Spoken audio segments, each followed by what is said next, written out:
Innovations Award.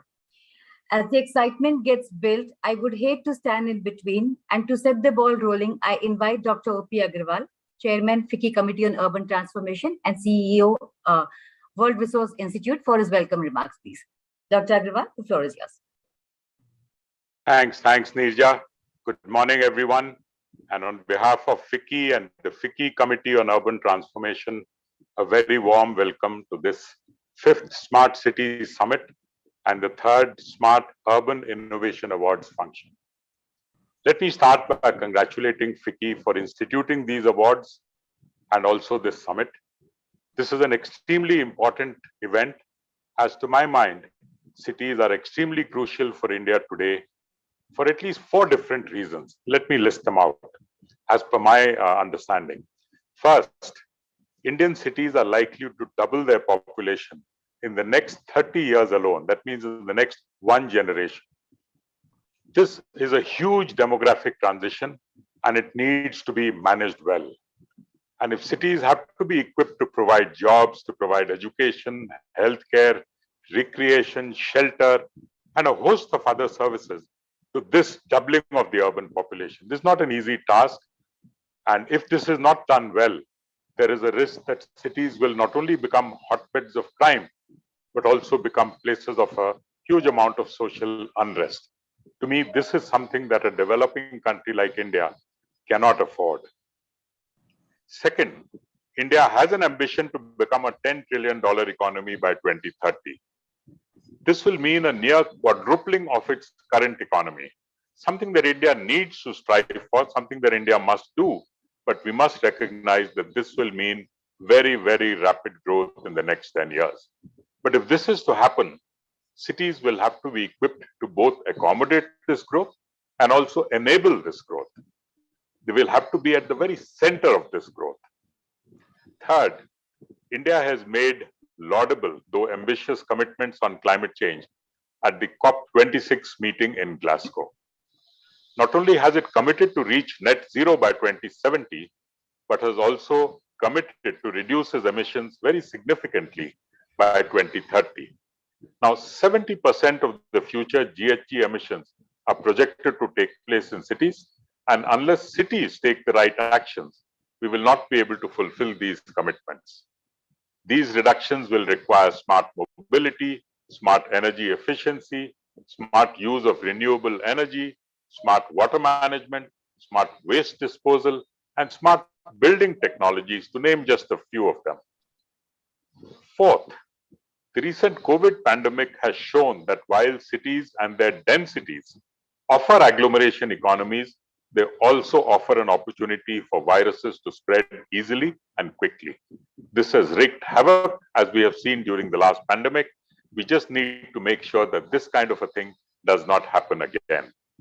Now, all of these need comprehensive planning, they need proactive actions and smart solutions.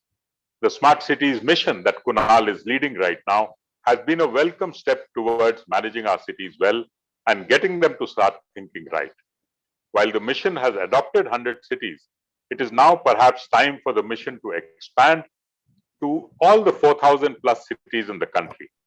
As has been missioned by somebody, this mission should now become a movement. It is in this context that FICCI's Smart Cities Summit and its Urban Innovation Awards are a welcome initiative which not only recognize innovations, but award smart solutions developed by the industry to help solve the problems of the cities in a smart and resource-efficient manner. I wish all the innovators, both those who have won awards and even those who have narrowly missed doing so, all the very best for the future. I congratulate them in their efforts and hope they will reach new heights and continue their efforts at ensuring that India's urbanization follows the sustainable path while steering India towards its $10 trillion goal as well as its net zero goal. With this, I once again welcome all of you today and look forward to some fascinating discussions. Thank you, and back to you, Nirja. Thank you. Thank you, Dr. Agarwal. May I now call upon Mr. Balasubramaniam Shanmuga Kumar, Head Digital Business Telecom and L&T Smart World Communication, for setting the context for today's discussion, enabling urban transformation beyond India at 75. Mr. Balasubramaniam, the floor is yours. Thanks, Neeraja. And good morning to all the inspirational leaders from the government and esteemed colleagues from FICCI and other parts of our industry. It's great pleasure for me to be here. Just a quick introduction about myself. I manage the business solutions at L&T Smart World and Communications for the telecommunications and digital department. And it gives me immense pleasure to be here. Particularly, I am sort of filling in the shoes of Mr. JVS Ramakrishnan, our CTO, supposed to be unwell. But those are big shoes to fill, but I'll try to do my best. One of the things I wanted to touch base upon, very relevant to today's topic, which is urbanization and smart cities for India beyond 75. As we sit down and rejoice these 75 years of independence, I go back a couple of years from now when I was part of a very interesting workshop that happened as part of an innovation initiative. This was with a set of participants from whom we learned a lot of new things on a daily basis. I'm talking about children. There was a workshop for children between the age of 7 and 15 on trying to ask them, how do you see your life? How do you see a world for you tomorrow, right? This happened in India. And we were asking them about, how do you see your tomorrow for yourself? There were 4 particular topics that were discussed, and children embraced each of these topics in their own way phenomenally. I'll just quickly touch base upon each of them. First one was career, the very obvious question. What do you want to be when you become an adult, right? Interestingly, all of them unanimously came up with an answer saying they were looking at multifaceted careers. So they want to be a doctor and a DJ and try to interchange doing these two at their own will and at their own time. Similarly, multiple multifaceted career paths and ambitions came out. Not only that, they also said 24 hours is what I have and 24 hours is what you have, right? Children are speaking to us, speaking to me in that workshop and saying this. And in that 24 hours, I need to do these multifaceted jobs, which means I need a world that helps me be more productive, right? And they are bringing these thought processes in their own ways, right? Quoting examples of from their lessons and friends and schools and so on and so forth. Second topic was health. Incidentally, they took healthcare as a very important aspect of their life. They said, healthcare has to be part of my lifestyle and it is not supposed to be an incidental, right? So when I'm not well, as a reactive action, I go to a doctor and so on and so forth. Again, in their own way, they are narrating this. So they want healthcare to be running as a parallel, intrinsic part of their lifestyle, where the healthcare is addressed on a constant basis. The third important aspect was education. And while schools and universities and colleges were all the norm, they made an important point. They said, we are going to be lifelong learners, right? So learning doesn't start and stop for them, for all of us. And the children were very good in articulating how they would be lifelong learners. And I'm just creating these themes based upon all the voice that we heard. And the last one is safety and security. They were very serious about it. And one interesting girl in that particular discussion, who was 7 years old, told me, if I want to share something that belongs to me, and the context was data, for example, right, when they watch YouTube or whatnot, she says, yes, I know my email ID, my data is available for the world to see, but security for me, safety for me is when I want to and I choose to share information about me whenever and wherever I want, and not to be available and exposed to the world. Amazing thoughts is what I came out of the, I summarized and came out of that workshop. Now, why I want to bring this is because what is urbanization 50 years back to what urbanization is today? We see a big difference. And what urbanization is going to be for our children in the next 30 years, as Mr. Agarwal pointed out, is going to be vastly different. And so my thought process and my 2 cents would be that urbanization is a journey of excellence. And it is amazing to see the set of the government leaders and the other industry colleagues present here and the recipients of the awards, how they are setting a foundation for that excellence in urbanization for the children of tomorrow. And for all those things that the children pointed out in the workshop, getting technologies like 5G or blockchain or analytics, all this is going to become mainstream as part of our lifestyles and businesses. And here I want to thank three particular people before I hand it off. Number one, thanks Vicky for bringing this consortium together, taking a voice of today to build a urbanization for tomorrow. And number two, thanks to all the inspirational leaders from the government for setting the foundation for this phenomenal journey of excellence.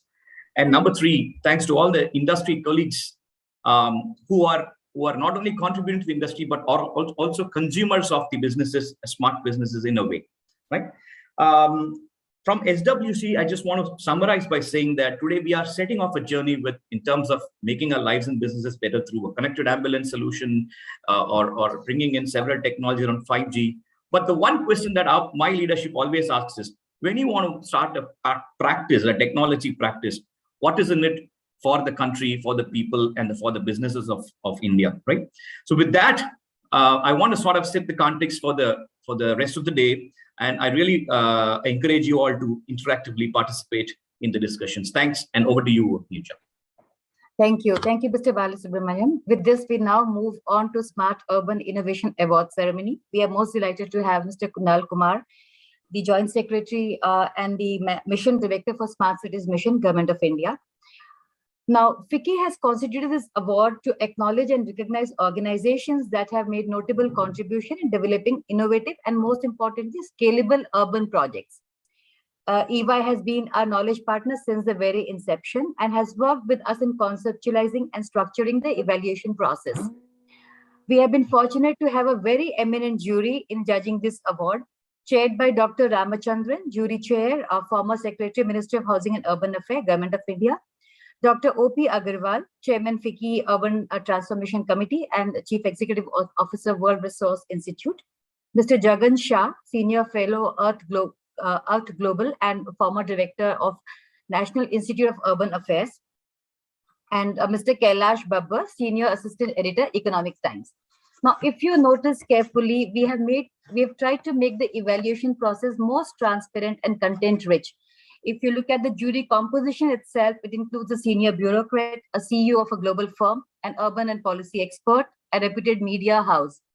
All of them have minutely observed all the applications and given their remarks. So with this, I will now I thank all the jury members for taking out time to get into a very detailed deliberations and also very liberal with the time in identifying the winners. Before I invite the grand jury for their remarks, I would request Mr. Vikas Agarwal, Partner Technology Consulting and Government Public Sector, to share the highlights of the evaluation process. Vikas. Thanks, Nisha. Good morning, everyone. Before I start, must thank Kunal sir for joining us for this event today. I think it really adds to the charm of it. And I must thank FICCI for our Content Association and the jury. Nija said we have an eminent jury. I would like to add some more keywords over there. We have a jury which is very hands-on, which understands the domain very well, and a jury which kept us on our toes.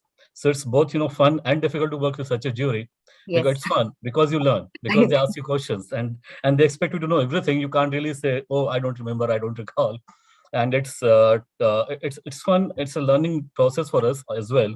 And especially the awards categories that we had this time. If you take note, people who have been associated with the awards, who have been following these awards year per year, if you note, we have changed some categories. We have reduced the number of categories from 12 to 11 this year, but we have not changed the flavor of the awards. So in terms of how we live in our cities, what we all do, what we all need, the basic functional building blocks of a city, the way cities are being assessed globally, that all stands covered. And this is where the new category which we added in terms of green and low carbon cities, given the eminence all over the world, and also the eminence being laid by the Government of India, by MHUA and other ministries on green and low carbon. So that's a category by itself. And I'm very happy to say we got tremendous response on that. This year, we merged some categories together, which we thought was similar. Another highlight is, before I go into the process, last year, we did not get any entry for cybersecurity. This year, we had 2 entries about cybersecurity, specifically pertaining to smart cities. And both the entries are very, very relevant. So that's, I think, another welcome change. Thirdly, In terms of the participation, last year we had 58 entries. This year we have 70 entries. So I think industry is recognizing that yes, these awards do mean something. They carry a lot of impetus. They carry a lot of significance, and they are very pertinent. So thank you everyone for participating out here. In terms of process, it was fairly simple, and Nija mentioned very transparent process. There was a nomination form. The idea was not to nominate cities or not to nominate any industry member. It was more to nominate projects. Of course, the people who fill in the nominations are going to be cities themselves, are going to be industry members, they're going to be consultants, they're going to be implementers, they're going to be core infrastructure companies. So a nomination form for a project seeking information about the project specifically, very comprehensive, very detailed, but very simple to fill in, supported by photographs, supported by videos, supported by whatever data the nominees would like to present for themselves, followed by creation of an assessment framework under guidance of jury, and jury refined that, jury fine-tuned that, and then against that we summarize the various data points, which again was presented to jury. And this is where the tough moments came in. Jury questioned us thoroughly on each and every entry. They asked us, okay, why there's a 2-mark difference or a 1-mark difference? How do you say this entry is better than other? And it was very difficult to say which is better. It was more about then breaking it down into various components and then doing scoring over there. And with that, we have 10 winners who have emerged out, 10 awards being given. But I would say all 70 are winners in their own right. They all are fantastic entries in various walks of life. Apart from 10 awards, jury also decided to have special category called jury mention or jury's commendation for many new entries in some multiple areas. So with that, Nija, I hand it over back to you. And I must thank you again. It's been a fun and learning journey for us, and we would love to be content to be associated with it. Thank you. Thank you, Vikas. Well, as you said, yes, we have seen a rise from 50 to 70 this time. And a lot of emphasis was given on scalability of project. It could be a good project, but if it's not scalable, they have looked into that in a very detailed way. So let's hear it from a grand jury now. I request Mr. Dr. Ramachandran to kindly share his views. Dr. Ramachandran. Thank you, Nija. Thank you. Let me start by complimenting Vicky for taking the lead to have this 3rd edition of Smart Urban Innovation Awards. The large number of entries received, as Vikas just mentioned, covering a huge cross-section of smart innovative work in our urban centers, spread across as many as 12 categories, is indicative enough of the exciting work happening, as well as the keenness to showcase them through the platform of India's premier industry association. As you can see and hear, our enterprises, large and small, are creatively engaged in the process of doing things differently, bringing in smart features and setting examples for the country to follow. Be it any of the categories, they all, which have come to the forefront, they all seem to be replacing conventional methods and techniques, thereby, of course, leading to smartness, more efficiency, and better management. There's been an absolute delight for the jury to go through and experience the strength and value of these innovations coming to hold sway, replacing some of the conventional techniques and systems, and demonstrating to the world that our enterprises and innovators stand tall and set new examples. I take this opportunity to appreciate the commendable work happening in urban India, congratulate both the winners and all innovators, and also to say a special thank you to the very dynamic Vicky team, ably led by Ms. Nirja Singh. Thank you. Thank you, sir. Thank you very much. We now request Dr. O.P. Agrawal for his opinion, please. Dr. Agrawal. Thanks again, Nija. I really don't have anything to add to what Dr. Ramachandran said. Let me, however, take the opportunity to thank EY and Vikas particularly for the commendable job that they have done in evaluating all the entries. Vikas is absolutely right. They were, he himself was the target of many questions that came from the jury, but I must say he handled them very competently. And I don't recall a situation where he said, I don't remember this. He really had everything on his fingertips. Compliments to EY, compliments to Vikas, and compliments to you, Nirja, for having managed this so well. I think it was outstanding as far as the award process is concerned. I have nothing more to add to what Dr. Ramachandran and Vikas have already said. Back to you. Thank you. Thank you, Dr. Agrawal. Mr. Jagan Shah, unfortunately, is not with us today. He had some other prior engagement. I would invite now Mr. Kailash Babar for his opinion, please. Thanks, Nirja. Though the term smart city is usually associated with the intensive use of digital tools, data to solve complex urban challenges, such as climate change, air pollution, waste management, or social inequalities. This trend is evolving in the recent years, but now the concept has become more crucial in the backdrop of what we all have gone through in the last 2 years because of the pandemic. It was interesting and reassuring to see good work being done through all the entries that we saw across the categories. And the best part is that even startups and smaller entities are also taking keen interest in this space now. And there's healthy competition to provide solutions to these urban challenges that we all have been facing. Not only the ideas, but the implementation also looks interesting and promising. And like you just said, we did care about if it's scalable to a broader canvas, and many of them did show a promising promise on that front as well. It was, I mean, as a jury member, it was a great learning experience to understand the nuances of the effective work being done, not only in metros, but even smaller cities and the towns across the country. A lot of things to learn from Mr. Ramachandran, Jagan Shah, and Mr. Agarwal. The way EY had captured the entire thing. And a special shout out to Fiki for encouraging companies with this appreciation for their efforts in the space. Thank you.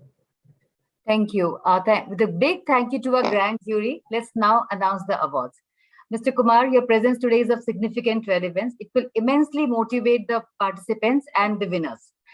With this, I hand over the baton to my colleague Shelley for announcing the winners of the 3rd edition of FICCI Urban Innovation Awards. Thank you, ma'am. It is my privilege to announce the winners.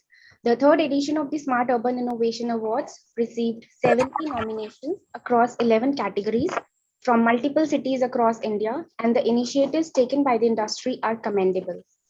Let's begin with the first category, which is Smart Infrastructure, for which the jury has evaluated various nominations and eventually decided to applaud efforts made by 3 organizations whose projects were mentioned as commendable initiatives under the smart infrastructure sector. The first organization is NICDC for the project National Industrial Corridor Development Program, which focuses on the development of smart industrial cities with sustainable infrastructure spanning across a corridor connecting multiple cities.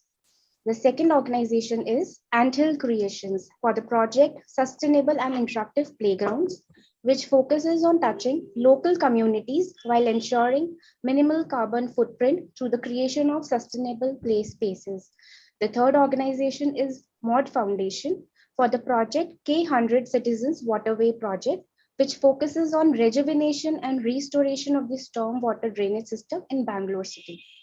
Moving on to the second category of smart water, the top 3 shortlisted projects are Mathri Aquatech for the project First Air Water Bottling Plant on planet Earth, Solina's Integrity for the project Leak Detection and Condition Assessment of Pipelines for reducing non-revenue water and supporting 24/7 water supply, Nanded City Development and Construction for the project Nanded City.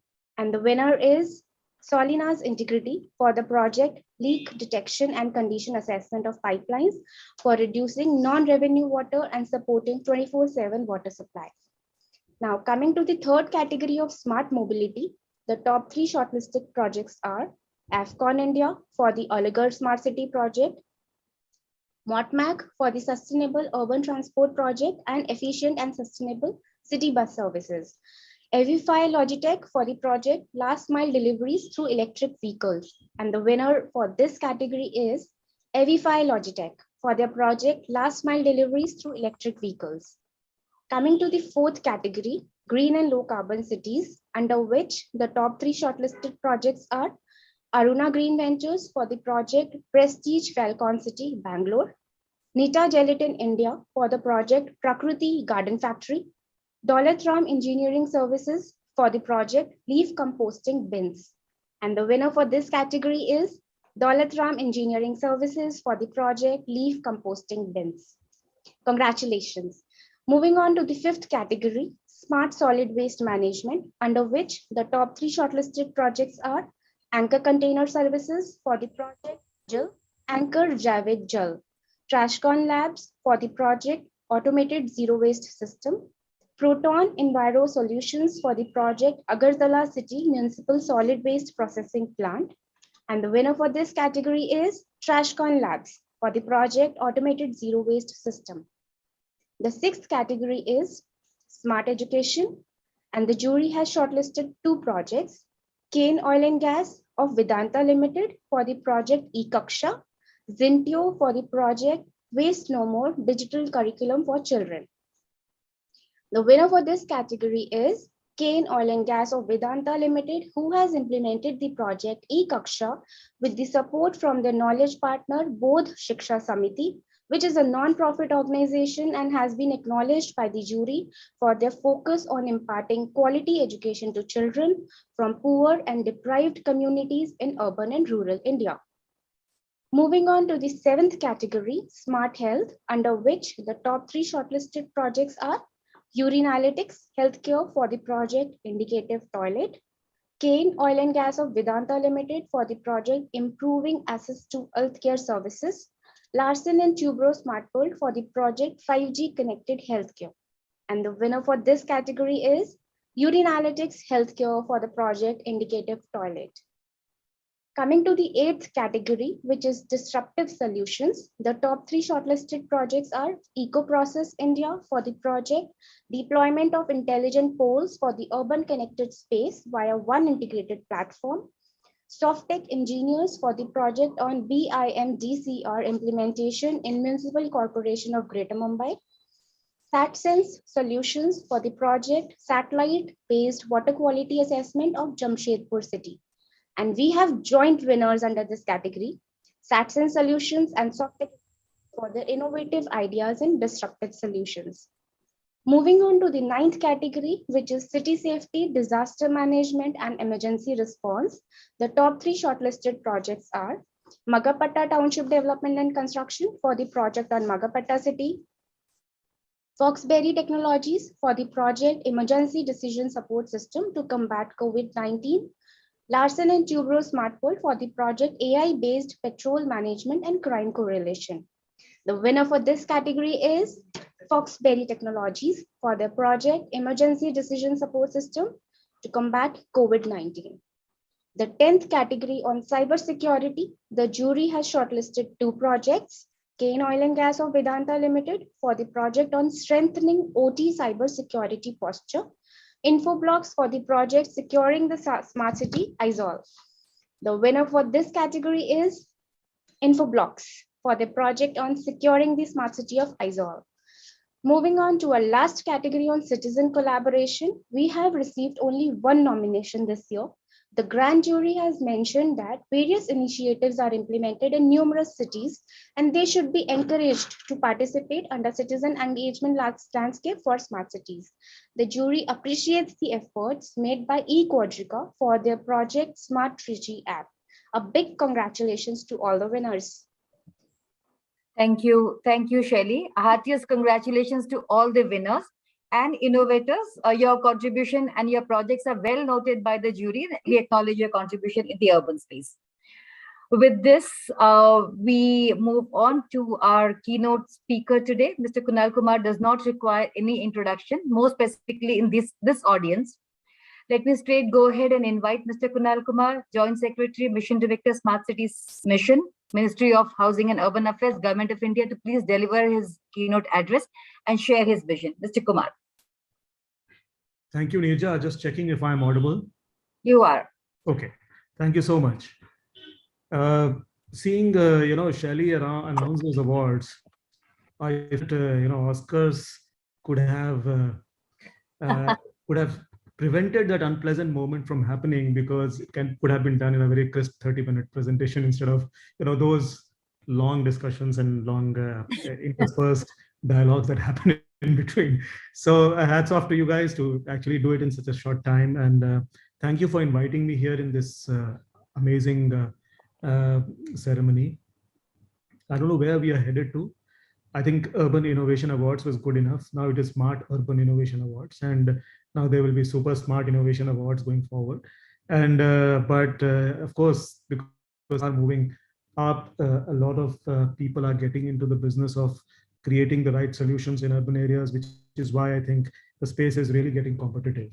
And hearing from Dr. O.P. Agarwal, Ramachandran sir, Mr. Kailash Babar, Bala, Vikas, of course, you, I think it's always a pleasure to be part of a gathering where you guys are, coordinating and making things happen. I'll be very brief. All of us are in the space of urban and cities, and therefore we don't need to really go into how and why the importance of it and why we do what we are doing and for what these awards have been given. I think, when I look at cities, I often wonder whether we look at them as things we create or as things we consume. And sometimes, if you really look back and look at the genesis of everything, it's ultimately, the adage that is necessity is the mother of invention, which is things happen because they were necessary, and maybe they happen otherwise also, but they stay around and grow if they are necessary, if they meet some of your needs, which is where, if you look at urban growth and urbanization, almost like as a product which we all consume for a need for growth, for the need for creating more opportunities, accessing more opportunities, then that is how I actually looked at urbanization in many ways, that it is just like any other technology which is created to fulfill a human need. Urbanization perhaps is that technology which is probably which enables growth because it brings people together, it makes those connections possible, it makes sharing, matching, learning of skills and different kinds of expertise possible, which is what leads to growth, and which is what is in scientific terms called as agglomeration benefits and all. Now, in a way, that is the structure of the technology, the structure of the economy of a particular society that defines how urban we are, and there are all kinds of definitions, and therefore the way you define actually says whether you are urban or rural. But given the earlier discussion, I said, I think it's basically about the economy of the country, the structure of the economy of the country, the technology of the country, which decides how rural or urban we are. And we've seen that play out in the past. In 1800, the world had 3% urban population. And that was the time that the Industrial Revolution was kicking in, which actually required denser populations to come together for manufacturing activities, for people to come together and create products, for people to come together and create railroads and bridges and elevators and cars and all kinds of technologies, which is why from 3% in 1800 we went on to become 50% in 2006. And by the way, the world was continued to be for thousands of years it was between 1% and 3% urban. So what clearly defined our urban journey, which we talk about now, is a very recent phenomena which occurred over the last 2 years. And we may, at the moment, be standing at the cusp of another industrial revolution, which we call Industrial Revolution 4.0. Some people actually call it 5.0.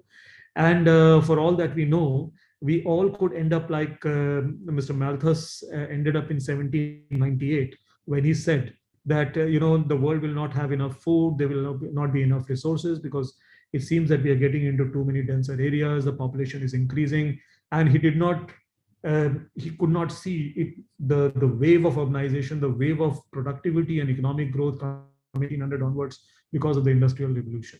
We don't know what the new technology holds in place for us. Maybe during the pandemic, we've got some hints of how work and play and life is going to play out in the future because of the kind of technologies we have. And by the way, work from home or work from anywhere is not an invention of the pandemic. It actually has, over a steady last couple of decades, if you see, over many countries, has been clearly increasing, and in fact might have been accentuated, has showed that continuous graph of increase over the last 2 decades, which is where we all need to be humble about the projections we make about our urban future. And the more and more I think about it, I feel that instead of being visionaries as to say that this is what we envision for 2050, this is what we envision as urban population, we envision as urban growth, we envision as urban investments, we will have to be better managers of the reality that presents itself as we go forward. And our smartness will be not by talking about great ideas which were implemented in the past, by borrowed knowledge, through things that have come to us through literature, which has been created in a different world of technology. But for us to create our own, ways of learning, but to us to accept the new economic reality, the new technological reality which will place before us coming forward, and our ability to adapt in an agile and resilient manner to all kinds of changes that may come in the future, whether it be changes due to the requirements of sustainability, whether it be the changes which are required because of geopolitical situations, changes because of the landscape of energy resources, of course, changes because our own so more complex. Our economic productivity going up will mean that a large number of people will move into the middle class. There will be a challenge in creating jobs because the business as usual method of creating jobs may not work in the future because of the kind of technologies that are currently getting into larger and larger use, which is where even if theoretically, and we have seen in many other countries in the past that even if you've had 6 to 8% GDP growth, job growth has actually declined because of many reasons. So these are the kinds of challenges we're going to face in the future, which will define our journey as smart cities and smart urban areas and smart country. And which is where we have to be very humble about what we have as template, have as knowledge, all that is borrowed. And the more and more we experiment on ground, I think the more and more we deal with the reality as it emerges and create our own templates, create our own partnerships, create our own ways of looking at things in our country, that will define the success going forward. And that is where I think awards like this motivate people to think in different trajectories, motivate people to go beyond existing boundaries and create new frontiers. And I congratulate FICCI and the entire team on this call, and all the award winners who have won awards today or have found jury mentions. My heartiest congratulations to all of you. Please think the frontiers and keep working hard to make that change, contribute to the change and contribute to the creation of template that our country needs, which is going to be completely, which is a completely uncharted territory so far. And so we will require many more efforts like what we have been doing. In fact, we have our own Smart City Awards, annual awards every year. And from this year onwards, we're going to recognize industry partners in a big way. We launched the new award edition 2022 at Surat in our conference at Surat last week. And this includes a lot of awards for different categories, for industry partners, for partner organizations, knowledge partners, and many other community-based organizations who are working with us, because all that we have understood over the last few years of our journey in smart cities is that it's more about collaborations, partnerships, sharing, peer-to-peer learning, and bringing the best and strengths of the ecosystem together, which is how our cities will become smart. And gradually, we have also realized that smart cities are not only about technology. And one of the best definitions which I have heard, and this has not come from a smart guy who is smart, quote unquote, technology guy, but it has come from from some of our colleagues who are not really. He says that smart cities are those cities where there are some cities where you want to just get out of as quickly as possible. You've done your work, you want to get out of the place. But there are some cities you go for a day and you feel you want to live here.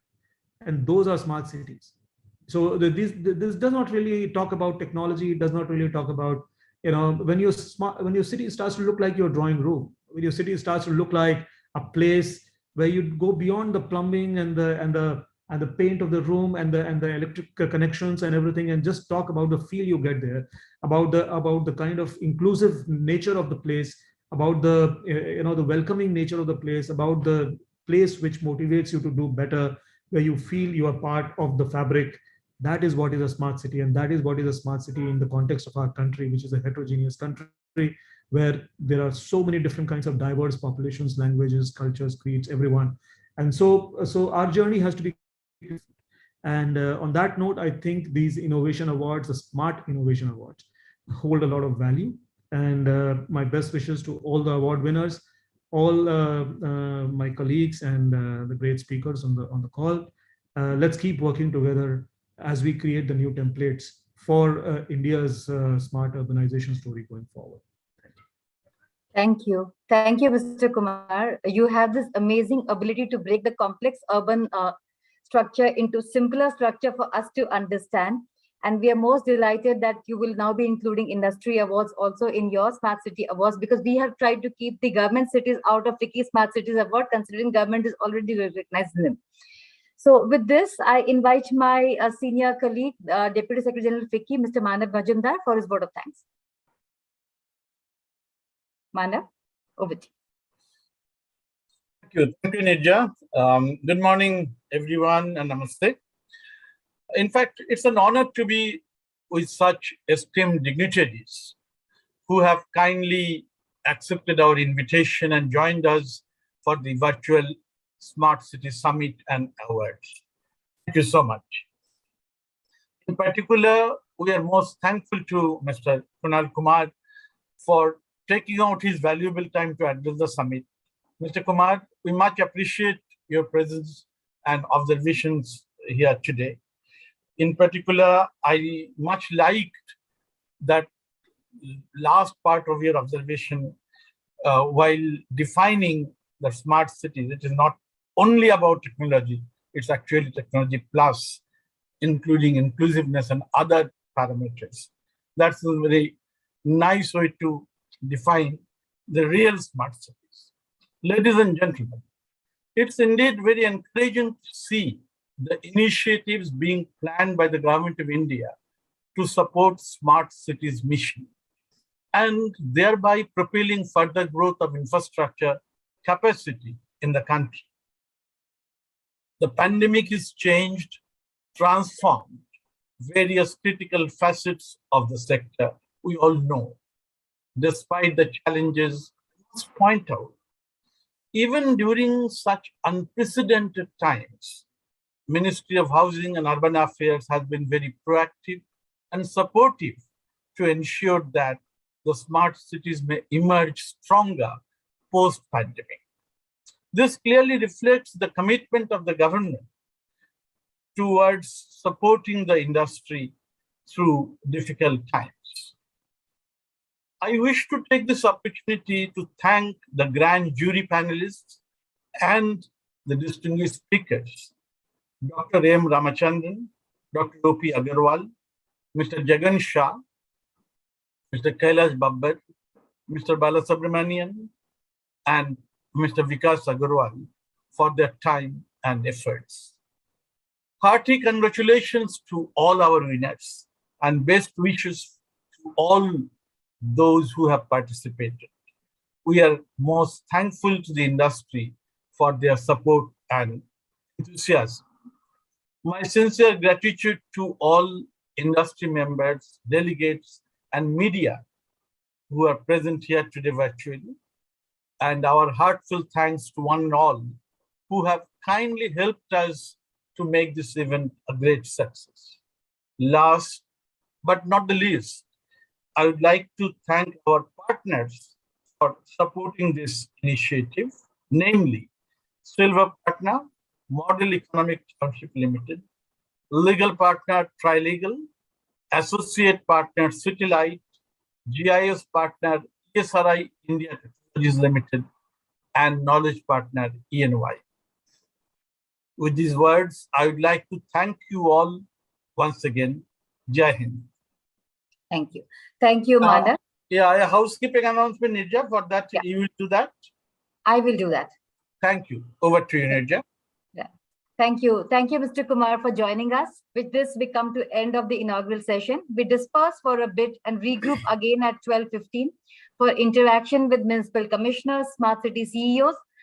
We welcome you back. Stay tuned. We'll be back in next 15 minutes. Thank you. Thank you very much. Jai Hind.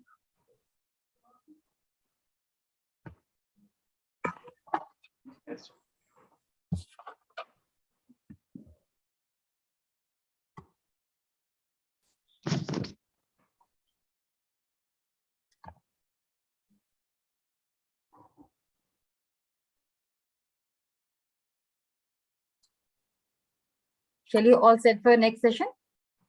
Yes, ma'am. Also. Okay. Okay. Manav and I can sign off?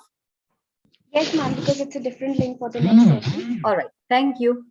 Okay, bye-bye. Thank you. Thank you. Thank you, ma'am.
of change. It's really good to talk about the transformation that's happening around us in the urban world.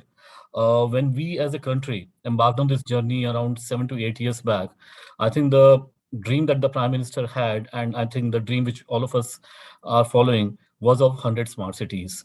Having selected those cities, which are going to be the first 100 smart cities, having created projects over there, having managed funding over there, having gone down the line into actual projects implementation. Some of the projects are live, some are still in the implementation phase. For some, procurement is in progress under a searchlight, under a focus. We as a country have been talking about rural development for quite some time, but despite that, people continue to migrate from rural to urban areas. So urban development has its own place under the sun, and this is what this mission was able to accomplish, bringing urban development into a rightful place of being under focus and talking about development and transformation in the right perspective. One thing which I think we all would understand, can we stop at 100 smart cities? So we have almost 500 cities in India. Last count I think was 380, and then there are towns vying to be a city. So if we are talking about say 500 plus cities in India, can we stop at 500, or do we need to take it further? What is it that can be done? How do we create a multiplier? Can we put in a multiplier of 100 into 2 or 100 into 3, wherein each of these 100 smart cities in turn inspire, ignite more cities to turn smart. In turn, they share what they have been doing, whatever knowledge they have gathered over last 5 to 6 years, whatever experiences they've gained, whatever learnings they have gained, what has worked, what has not worked, what has delivered, what has failed to deliver, what KPIs have been achieved, and what KPIs are yet to be achieved. Can we create a movement wherein we talk about sharing of our experience with each other? Can we create a movement wherein each smart city, which already is, let's say, at least halfway through, which has done quite some transformation for itself, for its own residents, for its businesses, for its tourists, which has been able to satiate its own stakeholder, can those smart cities now handhold other smart cities?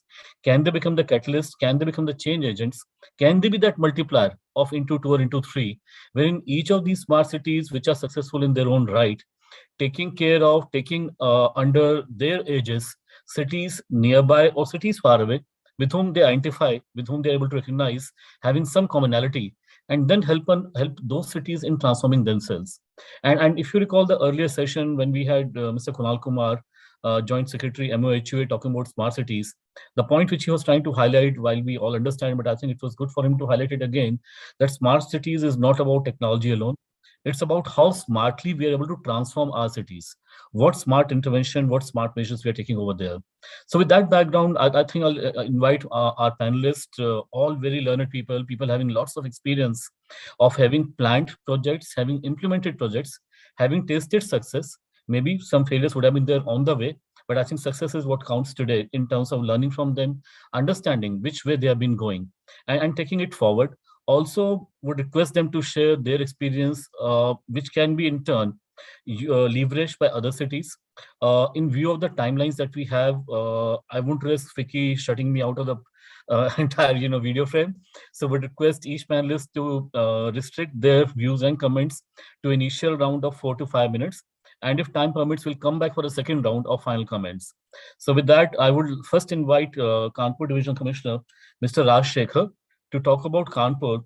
Kanpur Smart City, I think, is today doing something different and something unique, which not many other cities are doing. The way smartness, the way infrastructure improvement, the way improvement in the entire thought process has been brought about in sports facility in the city is really commendable. So I think Kanpur stands out for that. Also, while many cities are talking about transportation, how Kanpur has used environmental friendly transportation to transform the mobility scene in the city. I would request Mr. Rajshekhar to share that in brief, and then talk a bit about how can he, as the commissioner, how can Kanpur as a city handhold other cities? What lessons would you like to share with others? Mr. Rajshekhar, inviting you. Thank you, Vikas. On the onset of this particular virtual meeting, I'm grateful to FICCI team, and also I welcome all the eminent panelists who have joined us through this virtual meeting. and all the CEOs and all the chairman and the divisional commissioners who have joined us in this particular VC. Thank you, Vikas, once again, because to highlight the smart city achievements of Kanpur. So need not to say that Kanpur has a unique place when it comes to the smart cities category of the smart cities. And Kanpur has its own historical background when it comes to the whether we take it as a freedom struggle or maybe the industrial revolution. After that, as an economic growth center for Uttar Pradesh and also for India. So now the Kanpur Smart City has a dual role in ensuring the best competitiveness, the best output, and also linking all the stakeholders for better results. So if you see Kanpur Smart City in last, you can say four and a half years has taken up a number of projects. The total number, you can say it's up to 65 projects worth 941 crores. Out of that one, as on ground, so we are working on 56 projects. So 56 projects are under various, a few of them we have completed and most of them are under various stages of the completion. So almost we have spent 506 crores as of now, and the rest projects are in progress. When it comes to highlighting specifically what the Kanpur Smart City has done, which are very unique and which are giving a better results on ground, or which have created, you can say, a good amount of confidence and the trust and the faith of people of Kanpur. So I wish to categorize the works in 2-3 categories. One is the setting up of the integrated command and control center, what we say in small key ICCC. So this integrated command and control center is one of the major project of the Kanpur Smart City. We have invested almost more than 330 crore in this particular project. And it's functional since last July 2021. So almost we are now nearing completing 1 year of this particular project. It has many components. It has traffic management components. It has environmental sensors, which gives continuous data about the various parameters of the pollution and the indicators. And also it has the public address systems. It has the you can say audio visual displays at various public places, which can be used. We keep on using it during the COVID pandemic to spread awareness among people. It's also helping us in managing and maintaining the law and order situations, because we have more than 400 CCTVs set up at all the prominent places, all the important public places, which we keep on gathering the data on that. And also the automatic the traffic violation challan. So what we generate, so we send it through NIC to the transport department and also the police department, from where the challans are generated. So we are managing the traffic through this ICCC also. It's an well appreciated projects, and there are some of the technical issues because this being a new project, and there are almost 11 departments which are directly, indirectly related to this particular projects. But more or less, it's giving great results on the ground, and it's up to us if we have the facilities and what best we can make out of that facility. And secondly, you can say our emphasis in Kanpur city was because if whenever you take, you mention the name of Kanpur, so two things come up in mind. One is the traffic jams and the traffic congestions. And the second one is you can say to a certain level, the pollution levels, whether it's the solid waste management, or maybe it's pollution in the Ganga River, or the air pollution of various kinds.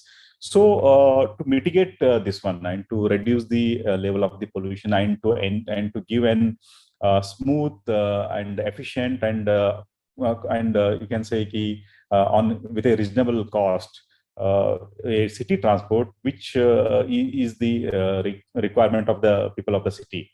So if you see the Kanpur Smart City in association with the City Transport Corporation Limited, Kanpur, with the support from the Government of India and state government and the Directorate of the City Transport in Lucknow. So we have started the operation of the electric buses. So as on date, we are operating almost 60 electric buses in since last 6 months. So the smart city has set up a charging station, a modern charging station worth 13 crores. We have invested 13 crores in that one, where we have 25 electric bus charging points. So the fast charging points. So with that one, we are running, and in next 1.5 months, we will add another 40 electric buses to the fleet of the 60. So taking it to the total number of 100. And people are liking it like anything. So if you see, most of them, they are carrying a full capacity, and especially during the summer, because these are the high-end AC buses and state-of-the-art buses. So people are liking it. So this is the one year where the Kanpur Smart City has reasonably made the positive impact when reducing the pollution level also, and also the reducing the congestion, and also ensuring a very, you can say, the state-of-the-art city transport facility for the people of Kanpur. The second, the third, you can say, we are emphasizing more on the sports facilities. Sports facilities in the sense now we are in process of construction of a multi-sports complex.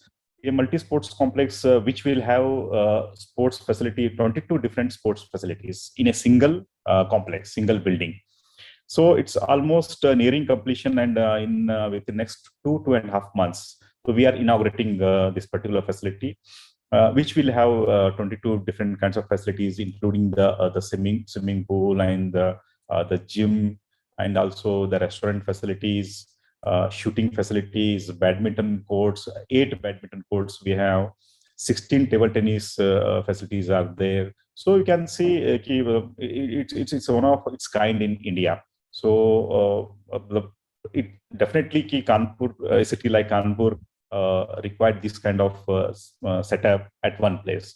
So we have taken up this project, which is costing us almost 43 crores. And we are completing it almost 4 to 5 months before the scheduled time. So that is the one factor where we seek our achievement, because of the regular monitoring, rigorous monitoring, supervision, and also the frequent site visits. So we are able to complete this particular project. And also one more very unique, you can say unique to India, in the sense we have a Green Park cricket stadium in Kanpur, and it has 70 years of a glorious history. So, but unfortunately, we didn't had any setup or any facility where the cricket lovers or the tourists or the guests, those who visit the Kanpur, they can, if they wish to see what are the achievements, what are the glorious moments of the Green Park cricket stadium. We didn't had any facilities. So Kanpur Smart City has taken up the setting up of the visitor gallery in the Green Park cricket stadium. It's almost, you can say, a project almost of 9.5 crore. And now we are at the completion, and we have completed 80% of that one. So next 1.5 months, we'll complete the phase 1 of that particular visitor gallery, which will have 5 different components. The major component is the display section, where we My apologies, sir, I'm interrupting you, but in the interest of time, if you could please expedite. Yeah, so we have 5 sections. One is display section, where we have all kinds of, you can say, cricket equipments and the photos and the videos, and also audio visual, where we play 10 minutes of HD video for every hour. We keep on playing that one. We have a cricket cafe where you can, while sipping up the coffee, you can enjoy the cricket books based on the cricket, and various magazines based on the sports. So that kind of facility we have created, and we are inaugurating that in next 1.5 months or so. So these kind of facilities, the Kanpur Smart City is taking up, and with the help of the administration and also the industry and the business houses of the Kanpur. So I hope in coming days, Kanpur Smart City, in association with all the stakeholders, will give a better results and will up to the mark, up to the expectation of the people. Thank you very much, especially for the FICCI team and also all the eminent panelists, those who have joined with us today. Thank you. Thank you so much, Mr. Rajshekhar. Very interesting to know about the various aspects that you mentioned. I'm sure some of these aspects none of us had heard about earlier. And also, if I may catch on to a key phrase which you mentioned, multiple stakeholders. I think a very important aspect you brought out, that who are stakeholders and how do you bring them together. And if I look at the word stakeholder and multiple,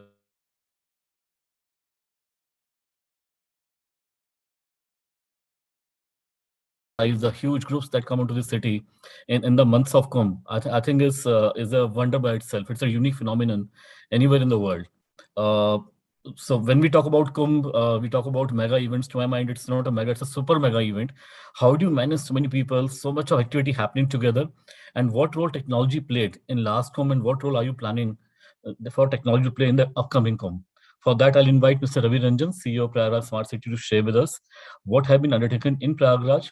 Apart from managing Kumbh using technology, I think Prayagraj has done a wonderful job in terms of door-to-door waste collection and solid waste management, and also the way Prayagraj used GIS-based technology for COVID management.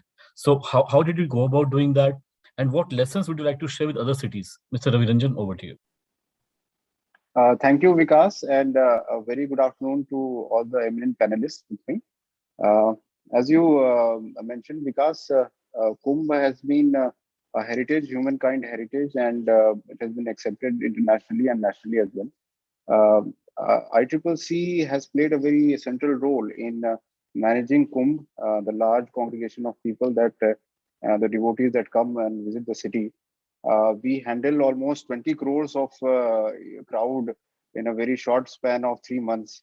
So that's a very huge challenge that the city has, both in terms of infrastructure and crowd management and man management. Various features, as respected Digital Commissioner Sir mentioned about the ICCC project of Kanpur Smart Cities.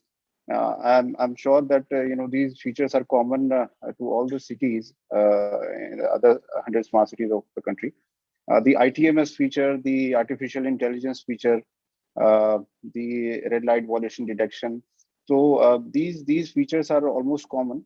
They help us to manage the crowd and to understand the pattern of huge crowd movements, specifically the artificial intelligence part, which specifically helps us to understand the cross movements and the gathering, the holdups.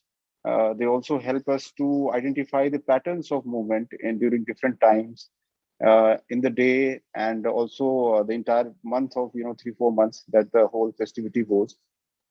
Kumbh has got some special dates also when we have special, unusually large amount of devotees come. So those special dates are well managed. Before ICCC, all this was done manually. The institutional memory part was missing somewhere. The officers used to get transferred. So the sharing of knowledge was somewhere not very accurate and not very smooth. So that kind of repository that has been created in 2019 Kumbh, that has really helped us to plan the event next time around. In Prayagraj, we have annual event of Magh Mela also. So that's a kind of mini Kumbh that we have.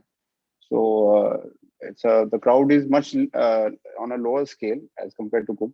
But we have got the opportunity to refine all those the learnings that we have got from 2019 Kumbh and refine further the ICCC components and to make them more compatible towards it. So that has been really helpful for not just police department, but for the district administration, for the Mulla authority. So it has been a cross-departmental effort powered by the ICCC. So that has been the hallmark of management of Kumbh. And when we talk about Kumbh, after that we also moved to look at the challenges that the city faces beyond the Kumbh time and festivity time. Prayagraj is a smart city which has common problems like other smart cities as well, which range in the themes of transport or quality of life. So we also try to address how we can improve these areas in which citizens experience various problems. So after Kumbh 2019, we focused on monitoring of the solid waste management services that municipal corporation provides. So we focused on end-to-end computerization and surveillance of the things. This helped us in fixing greater accountability on the vendors that municipal corporation or the smart city has roped in to provide the services. Needless to say, it helped in the improved quality of service delivery. So this is one aspect that we looked at. In COVID times, during first and second wave, ICCC helped a lot in coordinating various efforts of the departments like police department, health department, district administration. We used heat map technology during the second wave, which was normally it is used in cyclone and those kind of disaster management activities. So this was the first time we used this in the city, and actually we through this we were able to get the progress of the COVID infection in the city, the areas which were badly hit and which needed more containment exercises, more focus from the health department and police administration, and obviously the municipal activities.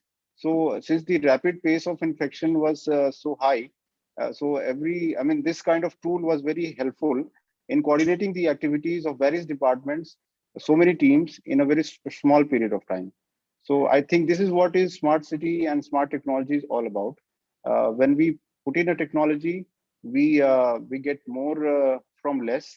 We get more outcomes from less effort and maybe in less time. So that we could achieve, and that was a very helpful exercise that we did in the COVID second wave, particularly. In COVID first wave, when the lockdown was announced, so the smart city infrastructure is also all about how flexible and how adaptable it is to changing situations. So when the call center we have set up in ICCC, so it is normally used as a Kumbh Mela call center where more than 20 departments, they coordinate their activities in crowd management and various kinds of arrangements that are required in Kumbh. So 1920 was the helpline for Kumbh that we had set up. But during the first wave, we quickly adapted it and made it a COVID control, helpline. And we provided many services like telemedicine services, food supplies, COVID health related updates. So these things were adapted quickly in a matter of 1 week, and they were made available to the city. So, I mean, I would like to highlight the adaptability of the infrastructure that we developed during Smart City mission. And that has become an asset for the city, to help in times of distress. So that would be a thing that I would like to highlight that we try to use. And then further, some new additions have been done through ICCC. For example, the street lighting project that we are underway. This is underway in Prayagraj Smart City. So we are basically aiming at outcomes like energy saving and better service delivery in terms of scheduling of lights. So we are basically automatizing 60,000 street lights in the entire city. It is covering the entire city area, and hopefully we will be able to achieve the outcomes of having system generated reports about the energy consumption that we have and the kind of saving we have, and the vendors which are involved in implementation of light fittings, and also we can have a greater accountability over them. The complaints that citizens regularly have for the municipal corporation that the lights are not working, or maybe the lights are glowing in the day, or they have not been put on in the night. So those kind of complaints can be proactively handled through these kind of this project.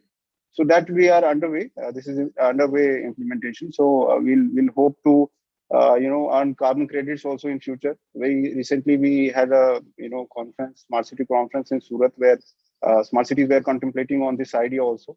So we are in the process of creating those kind of arrangements so that we can hopefully capitalize on it in the near future. So this is one of the projects that I would like to highlight. And in solid waste management, we have one unique project that I would like to highlight from Prayagraj Smart City, CND waste plant. It's a construction and demolition plant that we have established through a smart city mission only. So this is one of the plants, one of the first plants in UP, and we have already processed around 16,000 metric tons of construction and demolition waste. We have been able to put in a mechanism of collection of such kind of waste and processing it, and we are now we have started using it also. The Prayagraj Municipal Corporation has started using the recycled material also. So that's one of the first few efforts that we have done in UP. So that is a unique feature about it. We are also in progress of hand holding this through the department, through the urban development.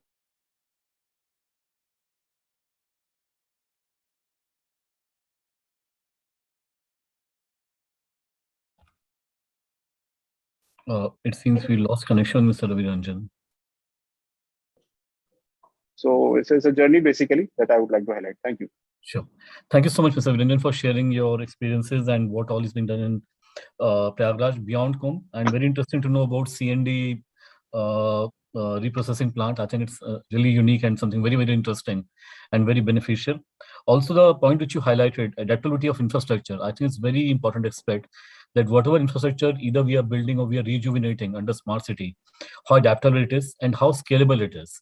And in terms of adaptability and scalability, I think the city which comes to my mind, which is doing very well, is Pimpri-Chinchwad. We have Mr. Poman, Joint CEO from Pimpri-Chinchwad, joining us.